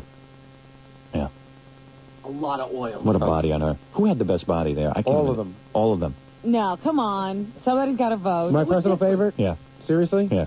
I like Angel Valentine. Yeah, me too. But I like Amy. But then that's saying like Amy wasn't good enough, which is totally wrong. Amy's too good. None of us will ever have her. And even if we were single, none of us would ever have her. And Marilyn was beautiful too. I know. Can I read her plug? I promise. Go ahead. She's going to be performing at the Camelot and Good Eyes. What? Good in Washington. Good Eyes. And her phone number for hire is 301-949-8714. Ask for Marilyn. And then to put this whole thing to rest, then Lonnie has some kind of singing career. So then she said, "Oh, Lonnie, you don't have to tip me. You just could you just take my tape and hand it to some record company guys?" So I got to do that for her. So she's going to come up. She didn't give me the tape. She sings? Yeah. Lonnie? Yeah. Yeah, she doesn't want to wear out that voice. That's why she whispers. She doesn't seem like the show business type. And Serena wants to be a spokesmodel. I said, fine. I said, we have no problem with that. You're in. We'd welcome seeing you again. She's pretty. She knows what she's doing in the massage room. Let me tell you, she was a stripper originally, right? Yeah. Well, we just threw her in the massage room, too. She's pretty freaked out. She lost her nail with a bunch of diamonds in it. Yeah, but those nails kept popping off. No, just that one. Oh. Oh, she lost two eventually. Well, Dominic handed her $100 when he walked in the door, so. Buy yourself another diamond. Yeah, right. Those diamonds can't be that expensive. Yeah, so we got to help Lonnie with her singing career, and I think she deserves it after the performance she put on. And we got to help out Zorina with a spokesmodel thing. Okay. Man, what a party, Robin. Disgusting. It was disgusting. It was wrong. Because I know what you guys are like when you get all crazy. You get these weird looks on your face. I'm just sitting there picturing you all looking goofy and drooling. All I know, at one point, me and Jackie were hugging each other. And that never happens, right, Jack? Me and Jackie, we've never been closer than at the Super Bowl party. You know what it was? I grabbed you, and I said, for Christ's sakes, relax and enjoy yourself, because you were running around like a madman trying to get people in this room, people in that room. Well, I try to, hey, look, I'm always a good hostess. What I like to do is... You like people to have a good time at your party. Guys like my brother-in-law were waiting a long time for me. So I said, hey, come on, let's get them. We can't be total pigs. What I said to you, let Gary do it, let Mike do it. You were right. Your ass off to the TV show. I appreciated Jackie feeling once for me. He thought about you. He thought about me, and I took him. And it wasn't in a derogatory way, like you forgot something. No. It was because you were doing too much. And he says, I want you to relax and have fun at this party. And we cradled each other in our arms. Well, I felt guilty. I was sitting there drinking a beer and really taking the whole thing in. And I saw you running around like a chicken with your head cut off. I said, relax for 2 seconds. And you sat down for 2 seconds, and you realized you couldn't relax, and you jumped up. Yeah, right. But it was the thought that counted. Yeah, right. Hey, Howard. But that's the way I am. You know how I know this was the wildest party ever thrown? How? Because every year, at some point, me, you, and Jackie sort of move off to the side, and we chuckle at how, like, the novices are losing their minds because we've seen it all. Yeah. And we weren't chuckling. We weren't chuckling this year. We were too busy. Because Jackie walked in late, and I said, Jackie, I'm too busy to talk to you. I'm into already my second massage. Everything was It was non-stop. Constant, except for Dominic. He was like a brick. It was like trying to get on a moving... moving... Once he gets set, he can't move. Yeah. It's like trying to jump on a moving Ferris wheel. I walk in the door, and this guy's going, this, that way. Because even like Zorina and Lonnie were going, you only live once. It was almost like Satan being in my ear. Let it go. You only live once. And I said, oh. And then just as I was almost accepting that explanation, I remembered my wife and kids. Oh, man. I said, I am a tortured man. I tell you something. One day I'm going to... Keep your butt at home. One day you're going to read in the papers that I blew my brains out. You exploded. You're going to... No, I just blew my brains out. No, I quietly went into my garage. The top of your head will just blow. Me and my wife are going to be drinking one night. She's going to be passed out, and I'm going to be in the garage. You go into another room. I'll go into another room in the garage, get my garden hose, hook it up into the car, and just kill myself. Robert Young. With pictures of Lonnie in your hand. I went home, I blew my underwear off. I'll tell you that. My underwear exploded. I don't see why. What is the problem? Why are you so frustrated? It was just, you know what, I put myself in the wrong environment. No more. Why aren't you having this kind of excitement all the time anyway? Call my wife. You should be swinging your wife around. You should be spinning her like a top. I told her this week. I said to my wife when I got home from the Super Bowl party, you are having sex with me this week. We scheduled an appointment. I am having wild sex this week. I know exactly the night it's happening. I don't want to share that with any of you. There's some things that are private between a man and a woman. But I am having sex. And you get her to whisper. You should have been writing down what Lonnie said. Have her whisper that to you. You know what I'm thinking of doing? You think I could hire Lonnie to teach my wife how to talk like that? So anyway, I got to get myself a candidate. Yes. Stop all this. Gary, tell me what else is going on. Well, the big news is they've moved the convention. They have. Why? I wanted to do it at the Ramada. It wasn't big enough. But why? There's not, I mean, what's going on? The Ramada only held like 200 people. But that's fine. Well, they're expecting more like 500 now. Oh, okay, fine. So where are we going to be? We will be at the Italian American Community Center. Oh! Good. That's appropriate. I'm half Italian. On 257 Washington Avenue Extension in Albany. When will that be? On April 22nd? That's April 23rd, Saturday the 23rd. Oh, I see. 22nd, we drive up there. We have this big rock star bus. Yeah. It's got it sleeps 12. What? It's not big enough for Fred. So you better take the upper berth, and Fred will take the lower. So many people want to come now. You know, just this morning, Debbie Tay, Elena Beastie, Miss Howard Stern have all called and want to be part of the bus. Well, we should certainly... Now, we're limited. Remember, we only have like 3 or 4 slots on the bus. Elephant Boy or Elena Beastie? That's a tough one. Yeah, it really is. Yeah, I don't know. Well, I say we need girls there, definitely, so that, you know, whenever I walk in, there's going to be a lot of press. They're coming up. People covering it. In fact, the press has been contacting us. Is that right? Up there. They want to make sure they're going to be able to have access to me, individual interviews. I will hold a press room conference. Penny Crone already called me yesterday. Yes. She wants to be on the bus. Practically, yeah. Well, no, listen. A gubernatorial candidate doesn't travel on the bus with Penny Crone. Well, sometimes, you know, they do allow that. They do? You handpick the one person you want to sort of document your whole experience. Why don't we have her ride on top of the bus? Or run behind it. Run behind. Let's tie her to the back of the bus. Good job. Then when it's written up, it says Penny Crone was given unlimited access. Yeah, that's cool. Unlimited access. Well, do we want to just throw that to Penny Crone? No, you can throw it to anybody you want. Highest bidder. Most naked. Naked. Well, we'll see. Wait a second. Let me take a break. There's a lot to absorb here. Okay, because there's a big itinerary here. All right. Hold on, Robin. We got to plan this out. Yeah, we're getting ahead of ourselves. Exactly. Fiasco. we'll be the fiasco is you and Fred on the same bus. Well, you and Fred in that room during a commercial break should be interesting. Right. Oh, stop it. I have no problems with Robin. No. I'm not talking about Robin. I'm talking about you and Jackie. Oh, me and Jackie. I have no problem with Jackie. Really? I really don't. I know Jackie resents me. Oh. But that's... All right. Well, where do you get the word resents? For what? I don't know, but there's just a certain hostility that you have towards From me. From you. See? Jackie, you give off a vibe. And me, Fred? I am a hostile definite person. Vibe from you. What kind of a vibe? A negative vibe. And what about you think I don't like you? I think there is a hostility, yes. What do you think it's based on? A two-pronged hostility. What do you believe it's based on? I agree with you. I think there's... it's my instinct. I agree with you. I understand what you're saying. But I know what he's saying. I see it coming from You Gary. sense it? It's not from me, but I he thinks Gary. Gary thinks he's superior to you. Absolutely not. Right? Absolutely. He does. I do not think I'm superior to Fred. Sure, I know you don't, but I had to say Fred's it. boss, right? Oh, yeah, right. Yeah. Gary is Fred's boss. I wouldn't give Fred an order if I was his boss. You notice no one has ever given Fred an order? What's in order? All right, listen, I think it's getting out of hand. I got to take a break here. Cool everyone down. So all the guys who work for the E Channel, I'm talking about like DePace and Gump and Ganji and Einziger, they have to take I think it's a 1-hour class in sexual harassment. Really? Yeah. Why? Because that's the E policy. They're going really? they're going to a sexual harassment class. You guys got to tape that. Hey guys, come on in here. When do they go? I don't know, but they're taking a sexual harassment Can class. they take Jackie with them? It's a how-to course. Jackie would flunk. Is that because they did something? Or No, it's just because like in general they have to make them sensitive to sexual harassment in the workplace. And Gump, because he's in the Marines, Yeah. Gump's already taken. He had to take like a 3-day course for sexual harassment. Where's Gump? He's probably still in the room. Oh, you get him because he's come on already in. taken a class. Someone has to work the show. Yeah, well, why don't you send somebody in there who don't have anything to say? Gump's already taken the class at least. Hey, Gump, because you're a Marine, don't you have to? You had to take like a 3-day sexual? No, it's 8 hours long. Oh, 8 hours. Yeah. How long's the E sexual harassment class? 90 minutes. 90? Yeah. Oh, 90 For minutes. Marines, they need a day.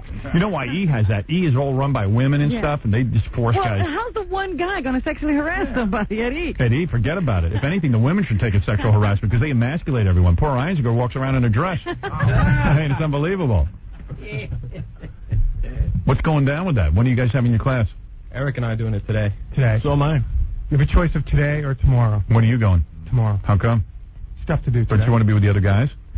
Because it'll be funny. Safety in numbers. I'm almost thinking of going with you. We should bring some strippers with us. Is it a video, Howard, or is it a live teacher? Live No, teacher? Live, yeah, there's I guess a lawyer. Oh, do you have role playing and stuff? Yep. They do like a mock Really? trial. Does DePace have to get in a dress? No, we're gonna go have a liquid lunch first. And Yeah. Check your tampons before you go. No kidding, man. Boy, that's the emasculation of all men. I mean, if you don't know what sexual harassment is, I mean, what are you, a moron? Of course you know what it is. How do you... yeah, right. Is the teacher a chick? DePace can't pass a driving test. They take it real seriously. How about if it's a great chick with nice cans? Yeah. And you start sexually harassing her in the middle of the class. On the way in. Hey, honey, can't you take off your bra? We can mellow out here. You're saying DePace would know DePace has no ability to pass a driving test. that's not true, Robin. Gump, what was the 8-hour class like? Who taught it, a chick? No, they have usually somebody from the Navy, like either Yeah, those guys know. some guy. Oh, the tail hook and guys. Yeah. Exactly. And they'll run a whole bunch of different videos, then they'll talk about it, then they'll run another. Like they show you examples of sexual harassment? Exactly. Like give me an example of sexual harassment like they show you. Well, they'll put up like 2 women in an office. And Are they hot? No, not at all. Pigs. Yeah. Because they want to show you even pigs can get sexually harassed. Right. No, these are the women they're sexually harassing a man. Oh, yeah? Reverse it. Oh, yeah, that happens a lot. Exactly. Yeah, in your dreams. Anyway, they're hanging up this poster, some beefcake kind of guy, and it's like Oh, please. somebody feels really uncomfortable in the office. Some guy feels uncomfortable? Yeah. Oh, please. Yeah. Give me a break. Maggot. Oh, man. Howard? Yeah. You're being a little sexist on this. You know, it's just not the guys have to go. Redzinski has to go too. I think she should go. She's been sexually harassing me for years. She's after Jackie all the time. Yeah. There's the girl who needs it. It's good to have a chick with nice cans at one of those things. Yeah, when is she going? I'll go to her class. I think she's going today with us. Is she? Why don't you come? Yeah, maybe I'll go. Why don't you guys tape it? I'd love to hear it. I don't know if they'd let us, but Really? I can ask. That could be cool. I think we're sort of afraid that we're going to laugh at some of the things because... You know who put you up to that? Because Fran Shea. What's the whole company? It's not just us. Yeah, but Fran, that's probably her idea. She loves that crap. Well, yeah, did anything happen at E to make this a necessity? Not that I know of. Was, probably this job. Can you smoke weed during it so you can relax? Sure. We should bring Jackie. Yeah. Jackie, you need to. Hey, seriously, man, Jackie? All the people. Jackie don't know what sexual harassment means. I know what it is. I just don't care. There isn't a girl in this building he doesn't hump every day. And Al, you too. You ought to go, even though you're not working. Al's another guy who's a little too touchy-feely. You know what I mean? It's a fine line, you know, because sometimes you have some fun flirting, and the next thing you know, you're up on sexual harassment charges. Who knows? I say there is no way to teach that. Because, like, women don't even know what it is, so they think they're being sexually harassed. Right and wrong, you know, you feel it. So, You say anything. It's right and wrong. Yeah, you say no to Jackie, and he keeps coming. Right. You know you want it. You know you want it. No means yes. You love it. Yeah, I read her book twice. So what time? What is it? You know, on one or two occasions over the years, I've mentioned to Jackie that, you know, just trying to help him out, that maybe, hey, that might not be the thing to say, or Hey, mind your something like that. And he gets all pissed off. He goes, "Come on, they know I'm kidding around. Get off me." You're just sensitive because you're a press guy. What fun is it coming to work? That's right. That's the perk. Danny, you're on the air. Yeah. Yeah. No, I had to go one of them classes for sexual harassment. Yeah? Yeah, and they have to teach you how to, like, because I was working on my job, and I asked the girl out, and she's, like, filed sexual harassment with me, right? Yeah. So then I went, and they made me go to this class. They almost fired me because of it. I went and I took the class at a local college over here in Long Island. How many hours? I had to take like a 5-hour course. Yeah. That's not as bad as the Navy, but it's pretty bad. Well, you get a break in the middle, so it's, total 5 hours. They give you 2 hours, take a break, and then, But I took the class and. Was it a hot chick who teaches it? No, it was like. Can't say the S word. Oh, listen. Hey now. So like the lady wasn't hot. She was like a pig who taught it. Yeah, she was like old. She was like 40. Wow, yeah, that's old, man. Yeah, it is. Not old enough. Yeah. Can you at least masturbate during the breaks? She said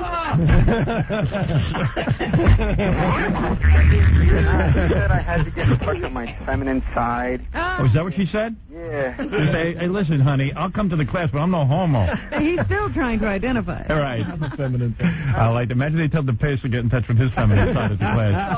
I don't think so. He's searching for one. Right. How did he ask her out, though? I had to get. You asked out your teacher? No. No, the girl. At work? Put up charges. How did he ask her out, though? Like, what'd you say? Nothing. I just said, hey, how you doing? I was talking. I worked with her for a couple months. Yeah, she was pretty good looking? Yeah, she was hot, man. Okay, so go ahead. I'll be the chick. Show me what you did. Nothing. I was just like, hey, man, I've been working with you for a while, all this other crap, and... You're a pretty romantic guy. Yeah. Hey, I've been working with you. What kind of job is that? I told her she was hot. I said, yo. I want to know what kind of place hired him. All right, so you went up to her and you said, hey, I've been working with you a long time. Then what'd you say? Nothing. And I asked her. Hey, you're hot. Why don't we go out to dinner? Is that bad? Well, she was wearing a nice dress and her ass was sticking out. Yeah, I mean, what is she looking for? And you're telling me you can't do that? I mean, what is up with that? And then women wonder why they don't get asked out. I see women every day. No one asked me out. Well, yeah, because you're going to put us up on charges, you bitch. I'm serious. No. I don't know that this guy wasn't hanging all over. I don't know, man. He sounds okay to me. Very uncomfortable. What, are we going to put the guy in jail because he asked a girl out on a date? No, send him to a class for 5 hours. Yeah, great. So what happened? I went. I asked her out. And then it was like around 10 o'clock. I took my lunch break, right? Mm-hmm. And then like 12 o'clock, my boss comes up to me. Were you sexually harassing this woman? This and that. You mean you took her out? Yeah. And you took her out to lunch. She went and she called up her lawyer before she told my boss. No. And she went to lunch with you? What? No, he went to lunch after asking her. Oh, I see. When I went to go punch out for lunch and told me, are you sexually harassing this woman? Because she called her lawyer before she called. What kind of work do you do? Huh? What kind of work do you do? I'd rather not say. I mean, what type of work? Sensitive. Well, I do office work. All right. Jeez. Man, I tell you, it's pretty frightening. You guys better go take that class. So what did you learn from your class? Nothing. Nothing. Because he didn't do anything wrong. They're just trying to like teach me how to like respect women. Hey, dude, let me tell you something. These broads want to put us all in jail. It's a war. It's a war out there. You better be careful, okay? Yeah, all right. I don't know, man. I guess you can't ask a woman out at work. Is that the deal? Yeah. Dude, I was at my fiance's work yesterday, and there's a picture of a naked man sitting on the bathroom door. Now, isn't that harassment? Yep. I don't know. Yep. I'm confused as anyone That else upsets me. on this issue. I don't want to see that. I don't want to see that either. Me neither. No, DePace certainly doesn't want to see that. Yeah. DePace looks at him, might get aroused, and then he'll have all kind of confusion. Here's a guy who actually teaches a sexual harassment class. Okay. All right, dude. Hey. Yeah. What kind of class is this?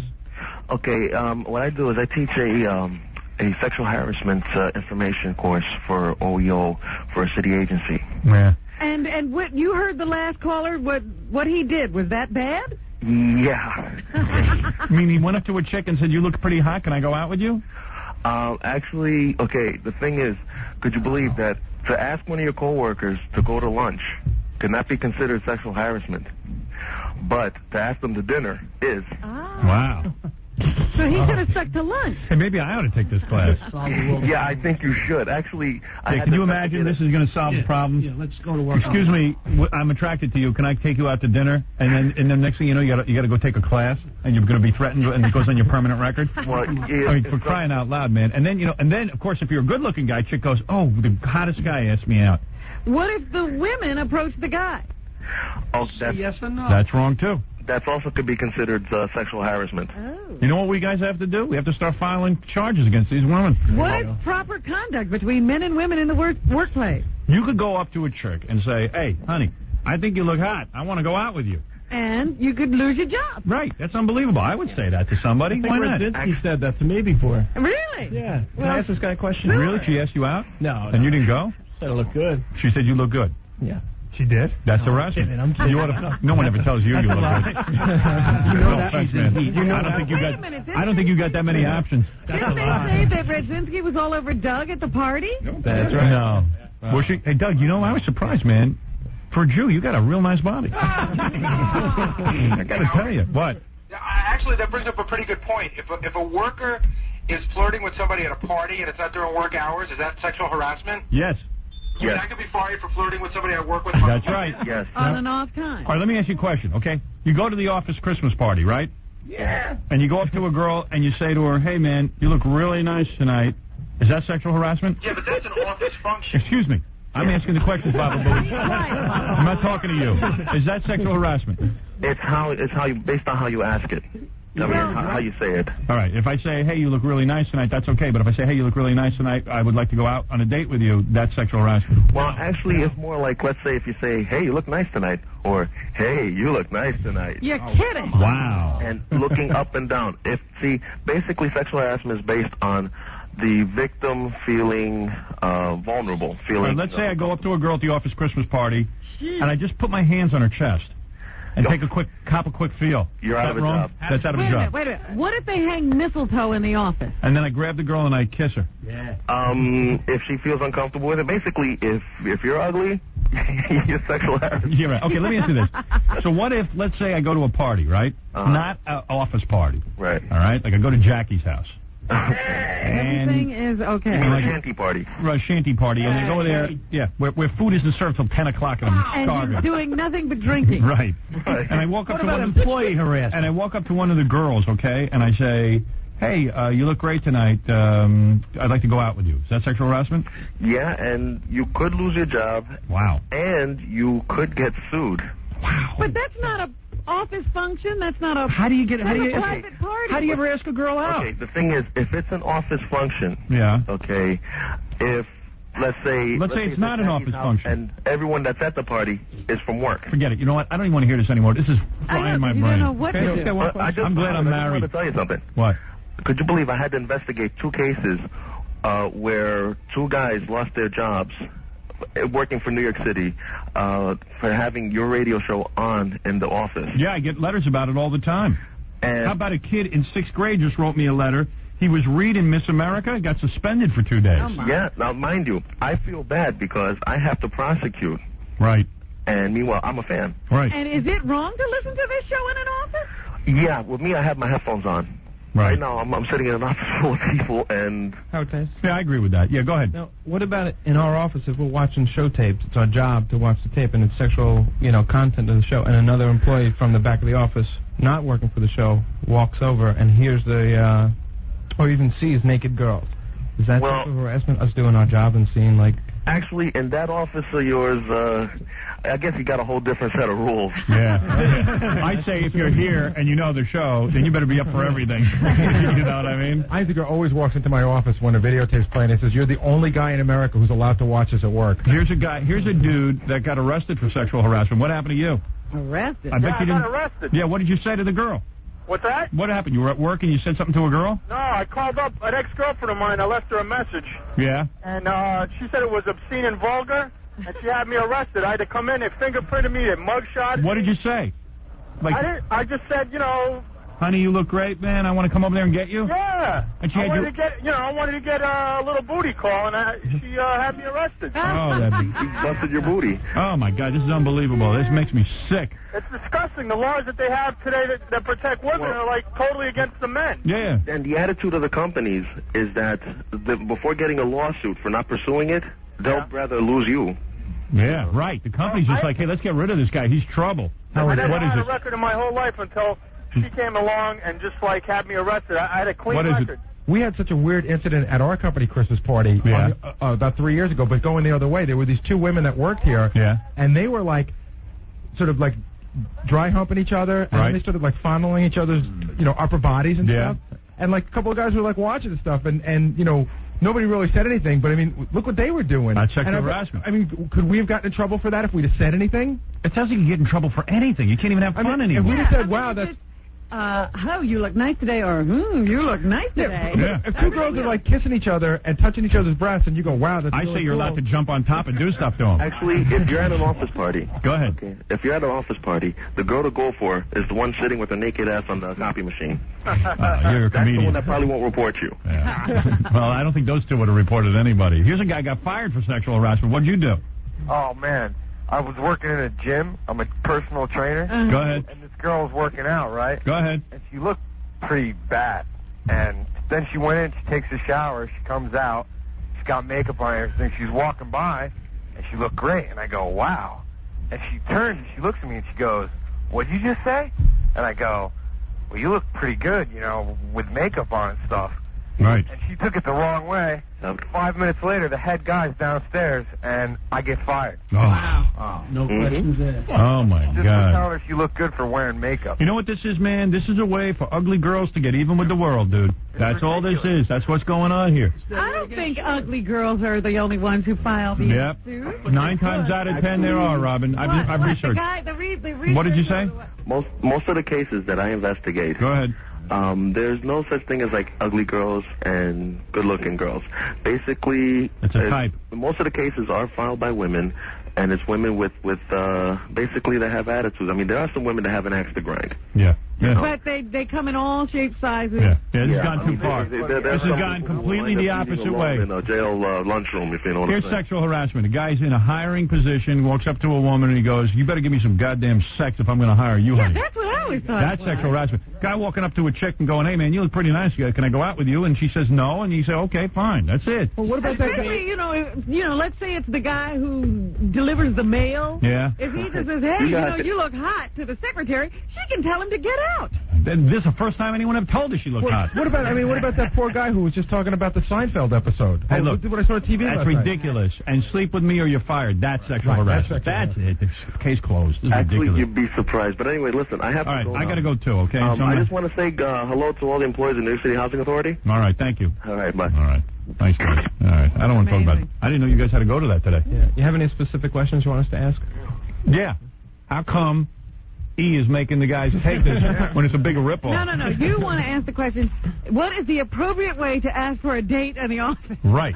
Like, I want to ask girls out in the office, how do I do it? I'm sure that they're going to say there is no appropriate way. So what if I have a lawyer do it for me in the third person? We've got to be careful how we ask the questions in the sexual harassment. Yeah. Yeah, not to harass them. All right.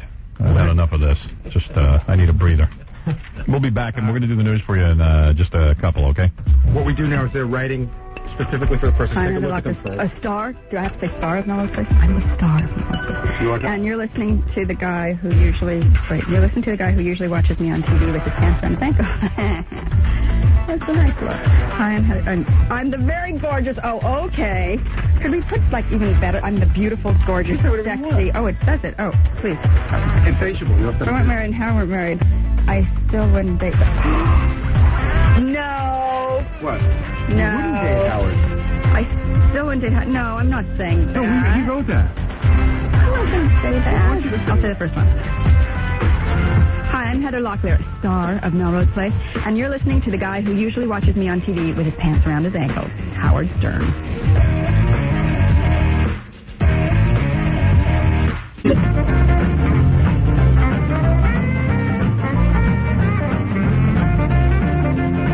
can do both, is what you're saying. While he's singing, I can... All right. All right. All right, Breath Assure. This is a great product. You've heard about Breath Assure. Ed, you might want to listen to this. Let me tell you, Breath Assure is now the #1 selling breath freshener in the entire country. #1. We brush, we floss, we gargle, but sometimes that just isn't enough. You need the confidence of Breath Assure. Breath Assure gives you fresh, clean breath for hours and hours. Breath Assure is a tiny, all-natural capsule that you swallow. Breath Assure is #1 because it doesn't mask bad breath. It gives you clean, fresh breath for hours from the inside out. And guess what? Now there's dual-action Breath Assure D with digestate. Does your tummy ever feel bad? Well, now new Breath Assure D is all-natural, and it contains chamomile, ginger, and true licorice to help your tummy feel better. Tummy. Breath Assure and new Breath Assure D. Don't breathe without it. You can find Breath Assure at Rite Aid, CVS, Duane Reade, and other fine stores. Breath Assure. 92.3. You're listening to The Howard Stern Show.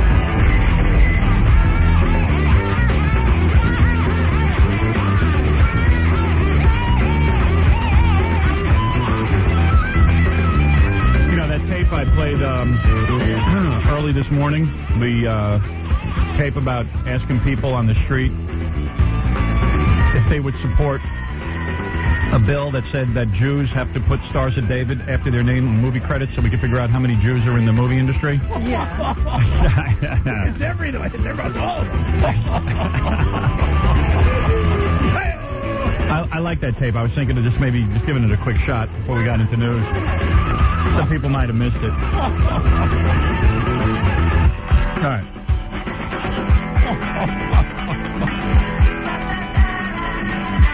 Just thinking that song. 5-part soundtrack. Isn't that it? 5-part soundtrack? Yes. Yeah. That's what I thought. Got a little confused, all right? Here's Dean. He's our intern. He goes out, right? Says to people on the street, hey, man, there's a senator who was trying to pass a bill so the Jews have to identify themselves. Would you sign a petition to endorse Senator McKenna's recent bill to require all Hollywood producers to put the Star of David after each Jewish name in any and all credits so it would be apparent to the movie-going public the incredible abundance of Jews that have infiltrated this part of our media and culture? What are you talking about? Did I tell you I was in a hurry? It's the stupidest thing I ever heard. It's slowing you down. So you wouldn't sign a petition? I don't even know what you're talking about, and I wouldn't sign anything that sounded remotely like that. You wouldn't sign a petition that would put the Star of... This is crazy. Okay, thank you very much for your time. You're welcome. You can stop for the question because I don't want to hear the question and I don't want to answer it. Okay, you wouldn't sign a petition? I don't want to answer the question. Are you kidding? No. This is a real bill? This man should be shot. So you wouldn't sign it? I certainly wouldn't sign it. That's going back to the days of Hitler, isn't it? No. Are they going to put in Italians a flag next to each other of the other names? No. So that we know who's Italian? No, and just who's the Jews. Irish, and who's Austrian, and who's Spanish of any kind of descent? What's easy about that? Right. And who's French? I mean, is that not ridiculous? Yes. You would? Yes. And why is that? Because I'm Jewish, number one. I came from Russia 17 years ago. But they said all Jews were smart. And I didn't understand for me, Jewish, the most important people in the world. No, I wouldn't. Okay, why not? I'm not interested. Not interested? No. I'm not because I'm not feeling good. My nose is burning me. Your nose is burning? Yeah. What's wrong with your nose? My nose is burning me, so I'm not interested. That's a tough question because it depends on what the Star of David is representing, though. Because see, I'm Rastafarian. As I say, I can say myself. I'll speak for myself. I see the Star of David as a different meaning than the Jews think of it, but it's in a sense it's all the same. What's the meaning for the Rastafarians? Well, I'm not gonna speak on that right now. Not now. If you want to know, you can read about it. I speak on that. So some people would support the bill having the Jews identify themselves, and some vehemently said no. I like the guy whose nose is burning. When a guy tells He you, doesn't even want to be bothered with it. when a guy tells you his nose is burning, what does it usually mean? I don't know. Bad crack. Well, yes, sir. Hey-o.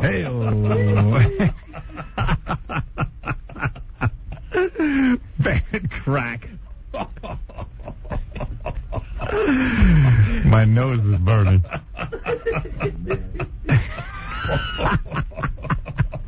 Shut up, Ed. Okay. All right. Right you are, oh great one. So many people on the phone I didn't even get to. There was a guy who's been videotaping women having sex without them knowing it. And, How does he do that? yeah, a guy got fired for having Playboy pictures on a screensaver at work. So many different things. Now, see, I got your interest, didn't I? We both got your interest. Anthony. Yeah. You videotape chicks at having sex with you? Yeah, sure. Who's It's Howard. Okay. Hey, what's up, guy? No, what do you do? My office. Hold on. Right. Okay, go ahead. Close the door. Yeah, you better close both doors. So what do you do? Like, you get them into the bed and then you hide the camera somewhere? Basically, I wrap up the camera in a towel and just with the lens part out. And then when they come into my bedroom, I don't let them really get a view of that way. I kind of stand in front of it and block it until they're on the bed. Right.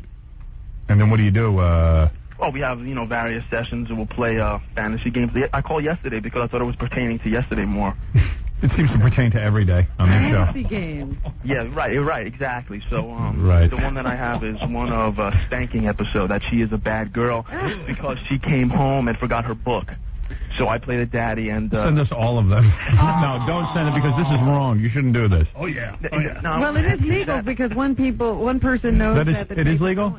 All right, then send them to me. Is this illegal? What? Is that illegal? No, it's legal. Robin's saying it's legal. I have to think there's something wrong with it. It's not fair, but the law says Right. that as long as one party knows about the videotaping and they're in the videotape, I guess it's okay. Let's not mislead anybody because some states do have laws against it. Is that right? Yeah, but if she finds out. I think in New York State, and I'm not sure, you'd have to check this, but I think as unbelievable as this sounds, we learned this during the Frank Gifford thing. That's right.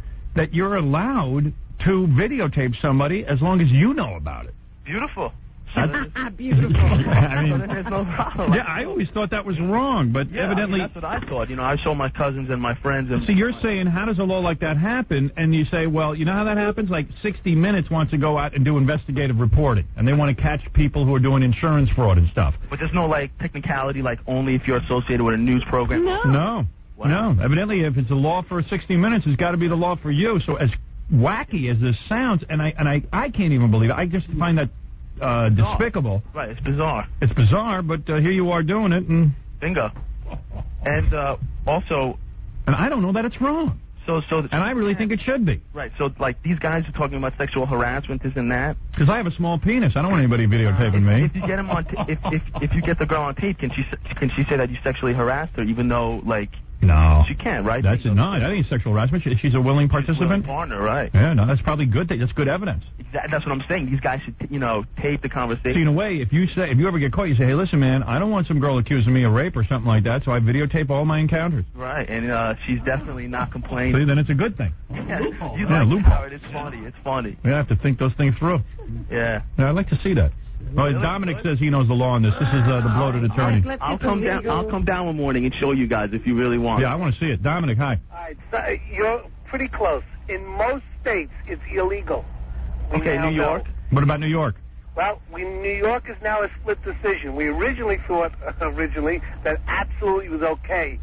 But I'm told that some of the district attorney's offices are now looking into the possibility that even though one person consents in the room, that they can find this to be an invasion. Now, it's not a criminal act yet, an invasion of privacy, and that there may be a loss civilly. All right, 60 Minutes goes ahead in New York investigating insurance fraud, and they take a hidden camera into a room.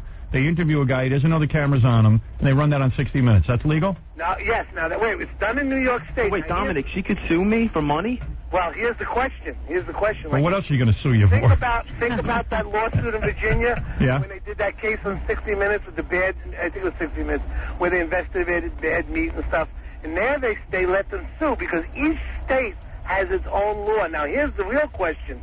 When we play it on the air to states that it is illegal, is that a civil action? There's where it comes real tricky. Star Magazine goes ahead and videotapes Frank Gifford. Is that legal or illegal? I say it's wrong.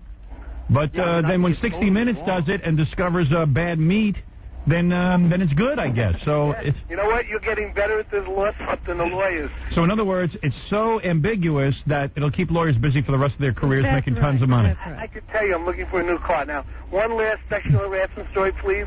Real quick. All right. My office. I represented Fast Eddie, the nude cop and Playgirl. Yeah. Well, his body is up on 2 walls of my office and they put my face on his body. All right, you should have just stopped. You were actually making sense this morning. Dominic was like a really good guest this morning until he told that story. What happened to Dominic at the birthday party? I had to go to visit someone in the hospital. Oh, okay. Very, very sad. You never said goodbye. Yeah. Robin, you looked hot that day, I have to tell you. Why, thank you. He did tell me that. Are you sexually harassing me? Yeah, that's it. Bring him up on charges. Anyway, so there you go. So this guy's videotaping girls, and the answer is, who knows if it's right or wrong? But, yeah, hopefully she won't ever find out. Yeah, how's she going to know? Yeah, really. Right. She's listening, but she doesn't listen. So. Right. Unless one of her brothers are listening, but that might not be good. I hear you. Okay, dude. Hey, man, if you want, I can come down and show you. Let me think. Do I have a moral problem with that? Send 2 copies. No, yeah. Send 2 copies. I'm not sending any. We want to see that, right, Robin? I don't want to see it. But you'd look. Research. All right. I'll come down. I'm pretty sure I know it's wrong, but I think I want to look at it anyway. I'll come down. I could come down tomorrow, or on Friday, or next week, whenever. Tied up. All right, we'll make arrangements. Hold on. Yeah. Hold on. Yeah. And you can be here as well. Send the tapes first. Right. Also depends whether the broad is nice looking. Yeah. Look at some guy's ugly girlfriend. Right. Yeah, we're busy. Ed joining us today.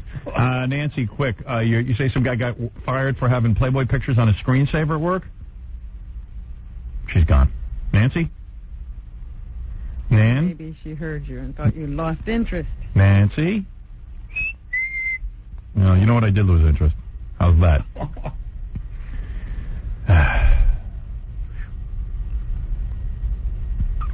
Melrose Larry Green's having a rally in Dallas on Friday. Why are you telling us? I don't know. He wanted to get on, but he's gone too, so forget it. All right, so we pretty much went through everyone. Yeah. I think I had left with some guy who wanted to agree with Ted Turner. He says white people are a minority and that blacks are reproducing very fast. Are they oppressed? Yes. Are white people oppressed? Definitely. Why? Why? I'm a 45-year-old white Anglo-Saxon male who's been in the workplace since he's 17, been passed over for jobs because I'm white, and black people get the jobs, Latinos get the jobs.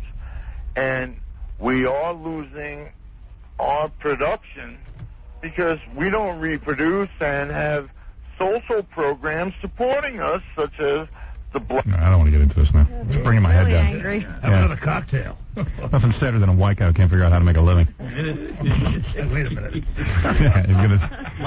They're gonna blame the blacks. Like the blacks have something going on. Yeah, take it all. Yeah, they're taking it all, boy. I tell you. Hey, anyway, want to hear something weird before you say this is news in a way, and this concerns you. Guy calls me up, doesn't want to come on the air, tells me that he works like in a pharmacy or something. He tells me that there is a main computer. You talk about invasion of privacy. He starts telling me which celebrities have herpes, because they have herpes medication, and it goes into a main computer, and you can look it all up if you work in a pharmacy. Is that right? It blew my mind who has herpes. Really? Blew my mind. Yeah, I got to tell you some names off the air. I don't want to say it on the air because, God forbid, this guy's full of it, but there's only one way to test it. He tells me that, like, he can tell which person gets which medication and all this. He's telling me that you, Robin Quivers, yes, just applied for a diaphragm. Is that true or not? Is he right? Well, not long ago, yeah. Wow. So the guy's on the level. Oh, that's disgusting that you could find that out. Yeah, he says Robin just went in for a diaphragm. Oh, that's funny. Wow. So it's true what he's saying about those other people. That's right. And he gave me a list of what everybody's on. Because I think I saw this fax, and he said, I know a little bit of information about Robin. Hey, Gary.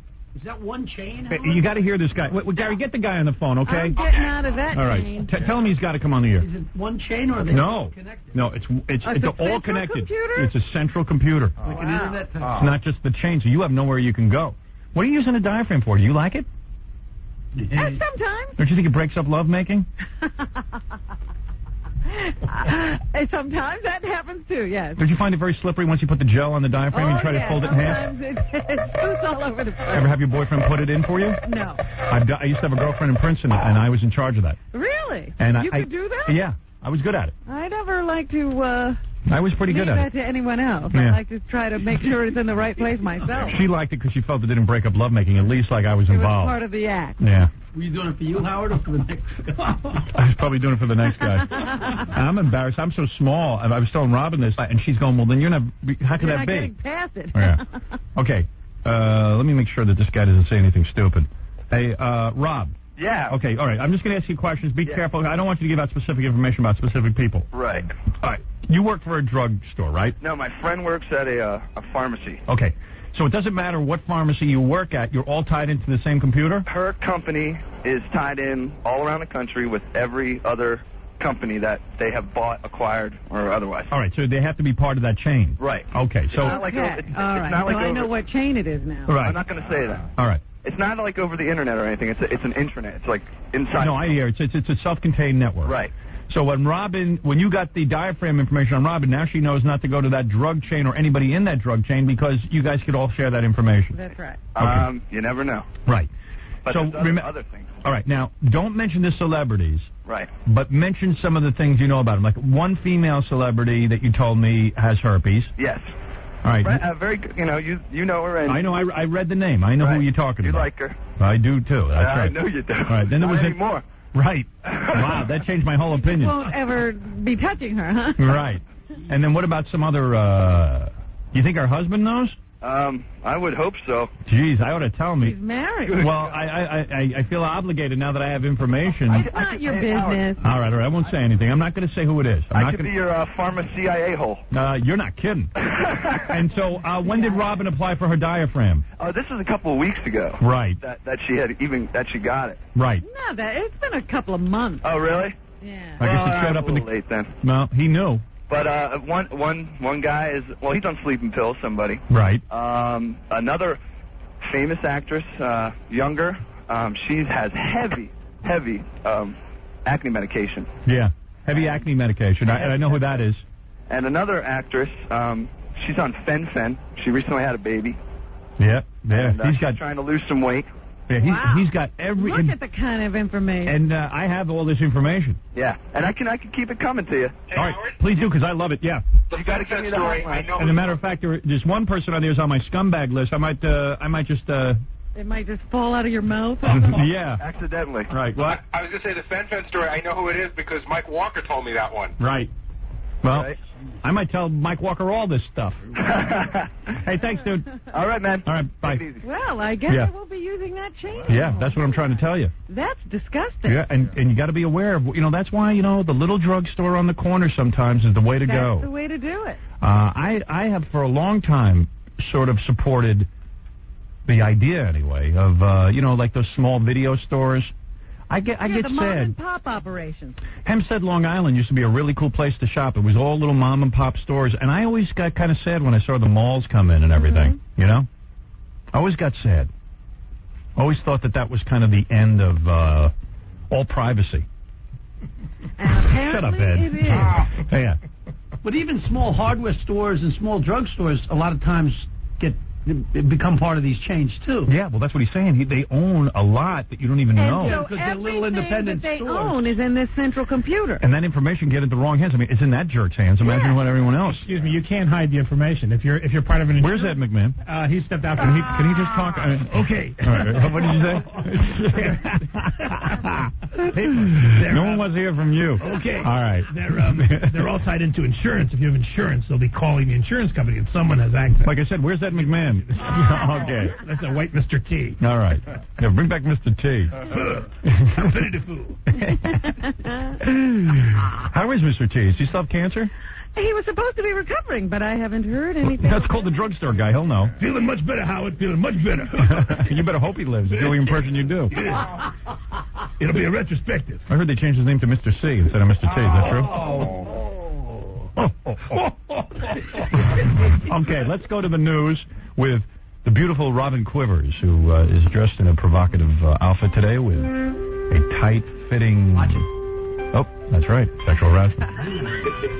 But it's radio. Can I describe what Robin's wearing? I thought you'd just say, well, we just learned she has a diaphragm. What is that, leotard? You robbed That's me. just a little top. How often do you use it? You don't use rubbers? You use diaphragm? No, it's sometimes I like to have a little extra protection. Oh, so you use rubber and diaphragm? Sometimes. You know, I don't know if I could handle you. And rubber gloves. You know what? A rubber and a diaphragm. Well, they're never mind. Can I just say something? My secret. Why are you using a diaphragm? I mean, I'm assuming your boyfriend's faithful and everything. Who knows? But like, he could have some disease That's not the point. I use a diaphragm for other reasons, and I'm not telling. Time of the month, right? Keeps everything. Is that right? Time of the month can't be. Saving the best part for her husband. Shut up, Ed. No, it's Mr. T, I think. Who is that? I think that was Mr. T.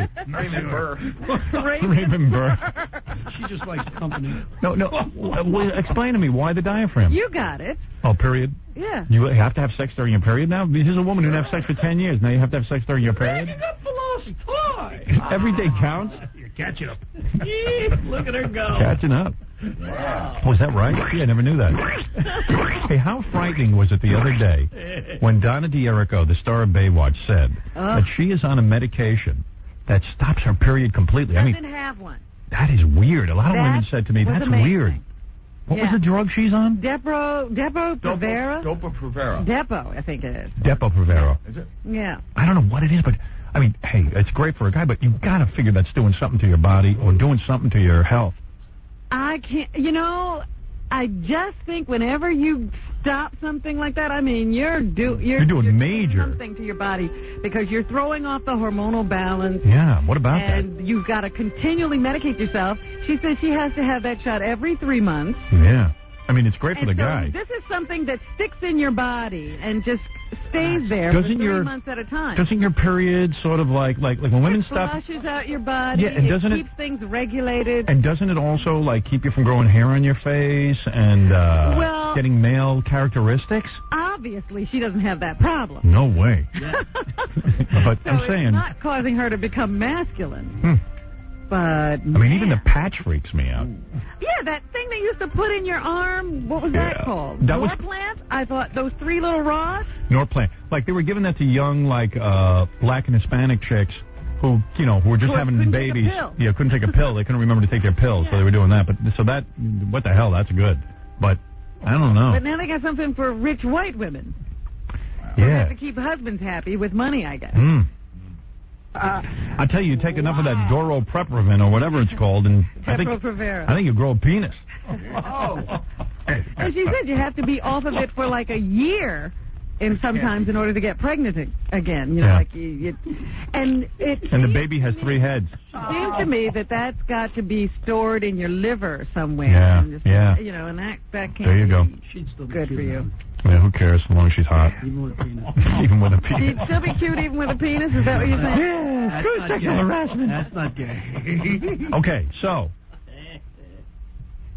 We were going to do some news? Can we do a commercial? Because I want to find out who has herpes. All right. Oh, wait till you hear this. Oh, I got a great one for you. You really want to know?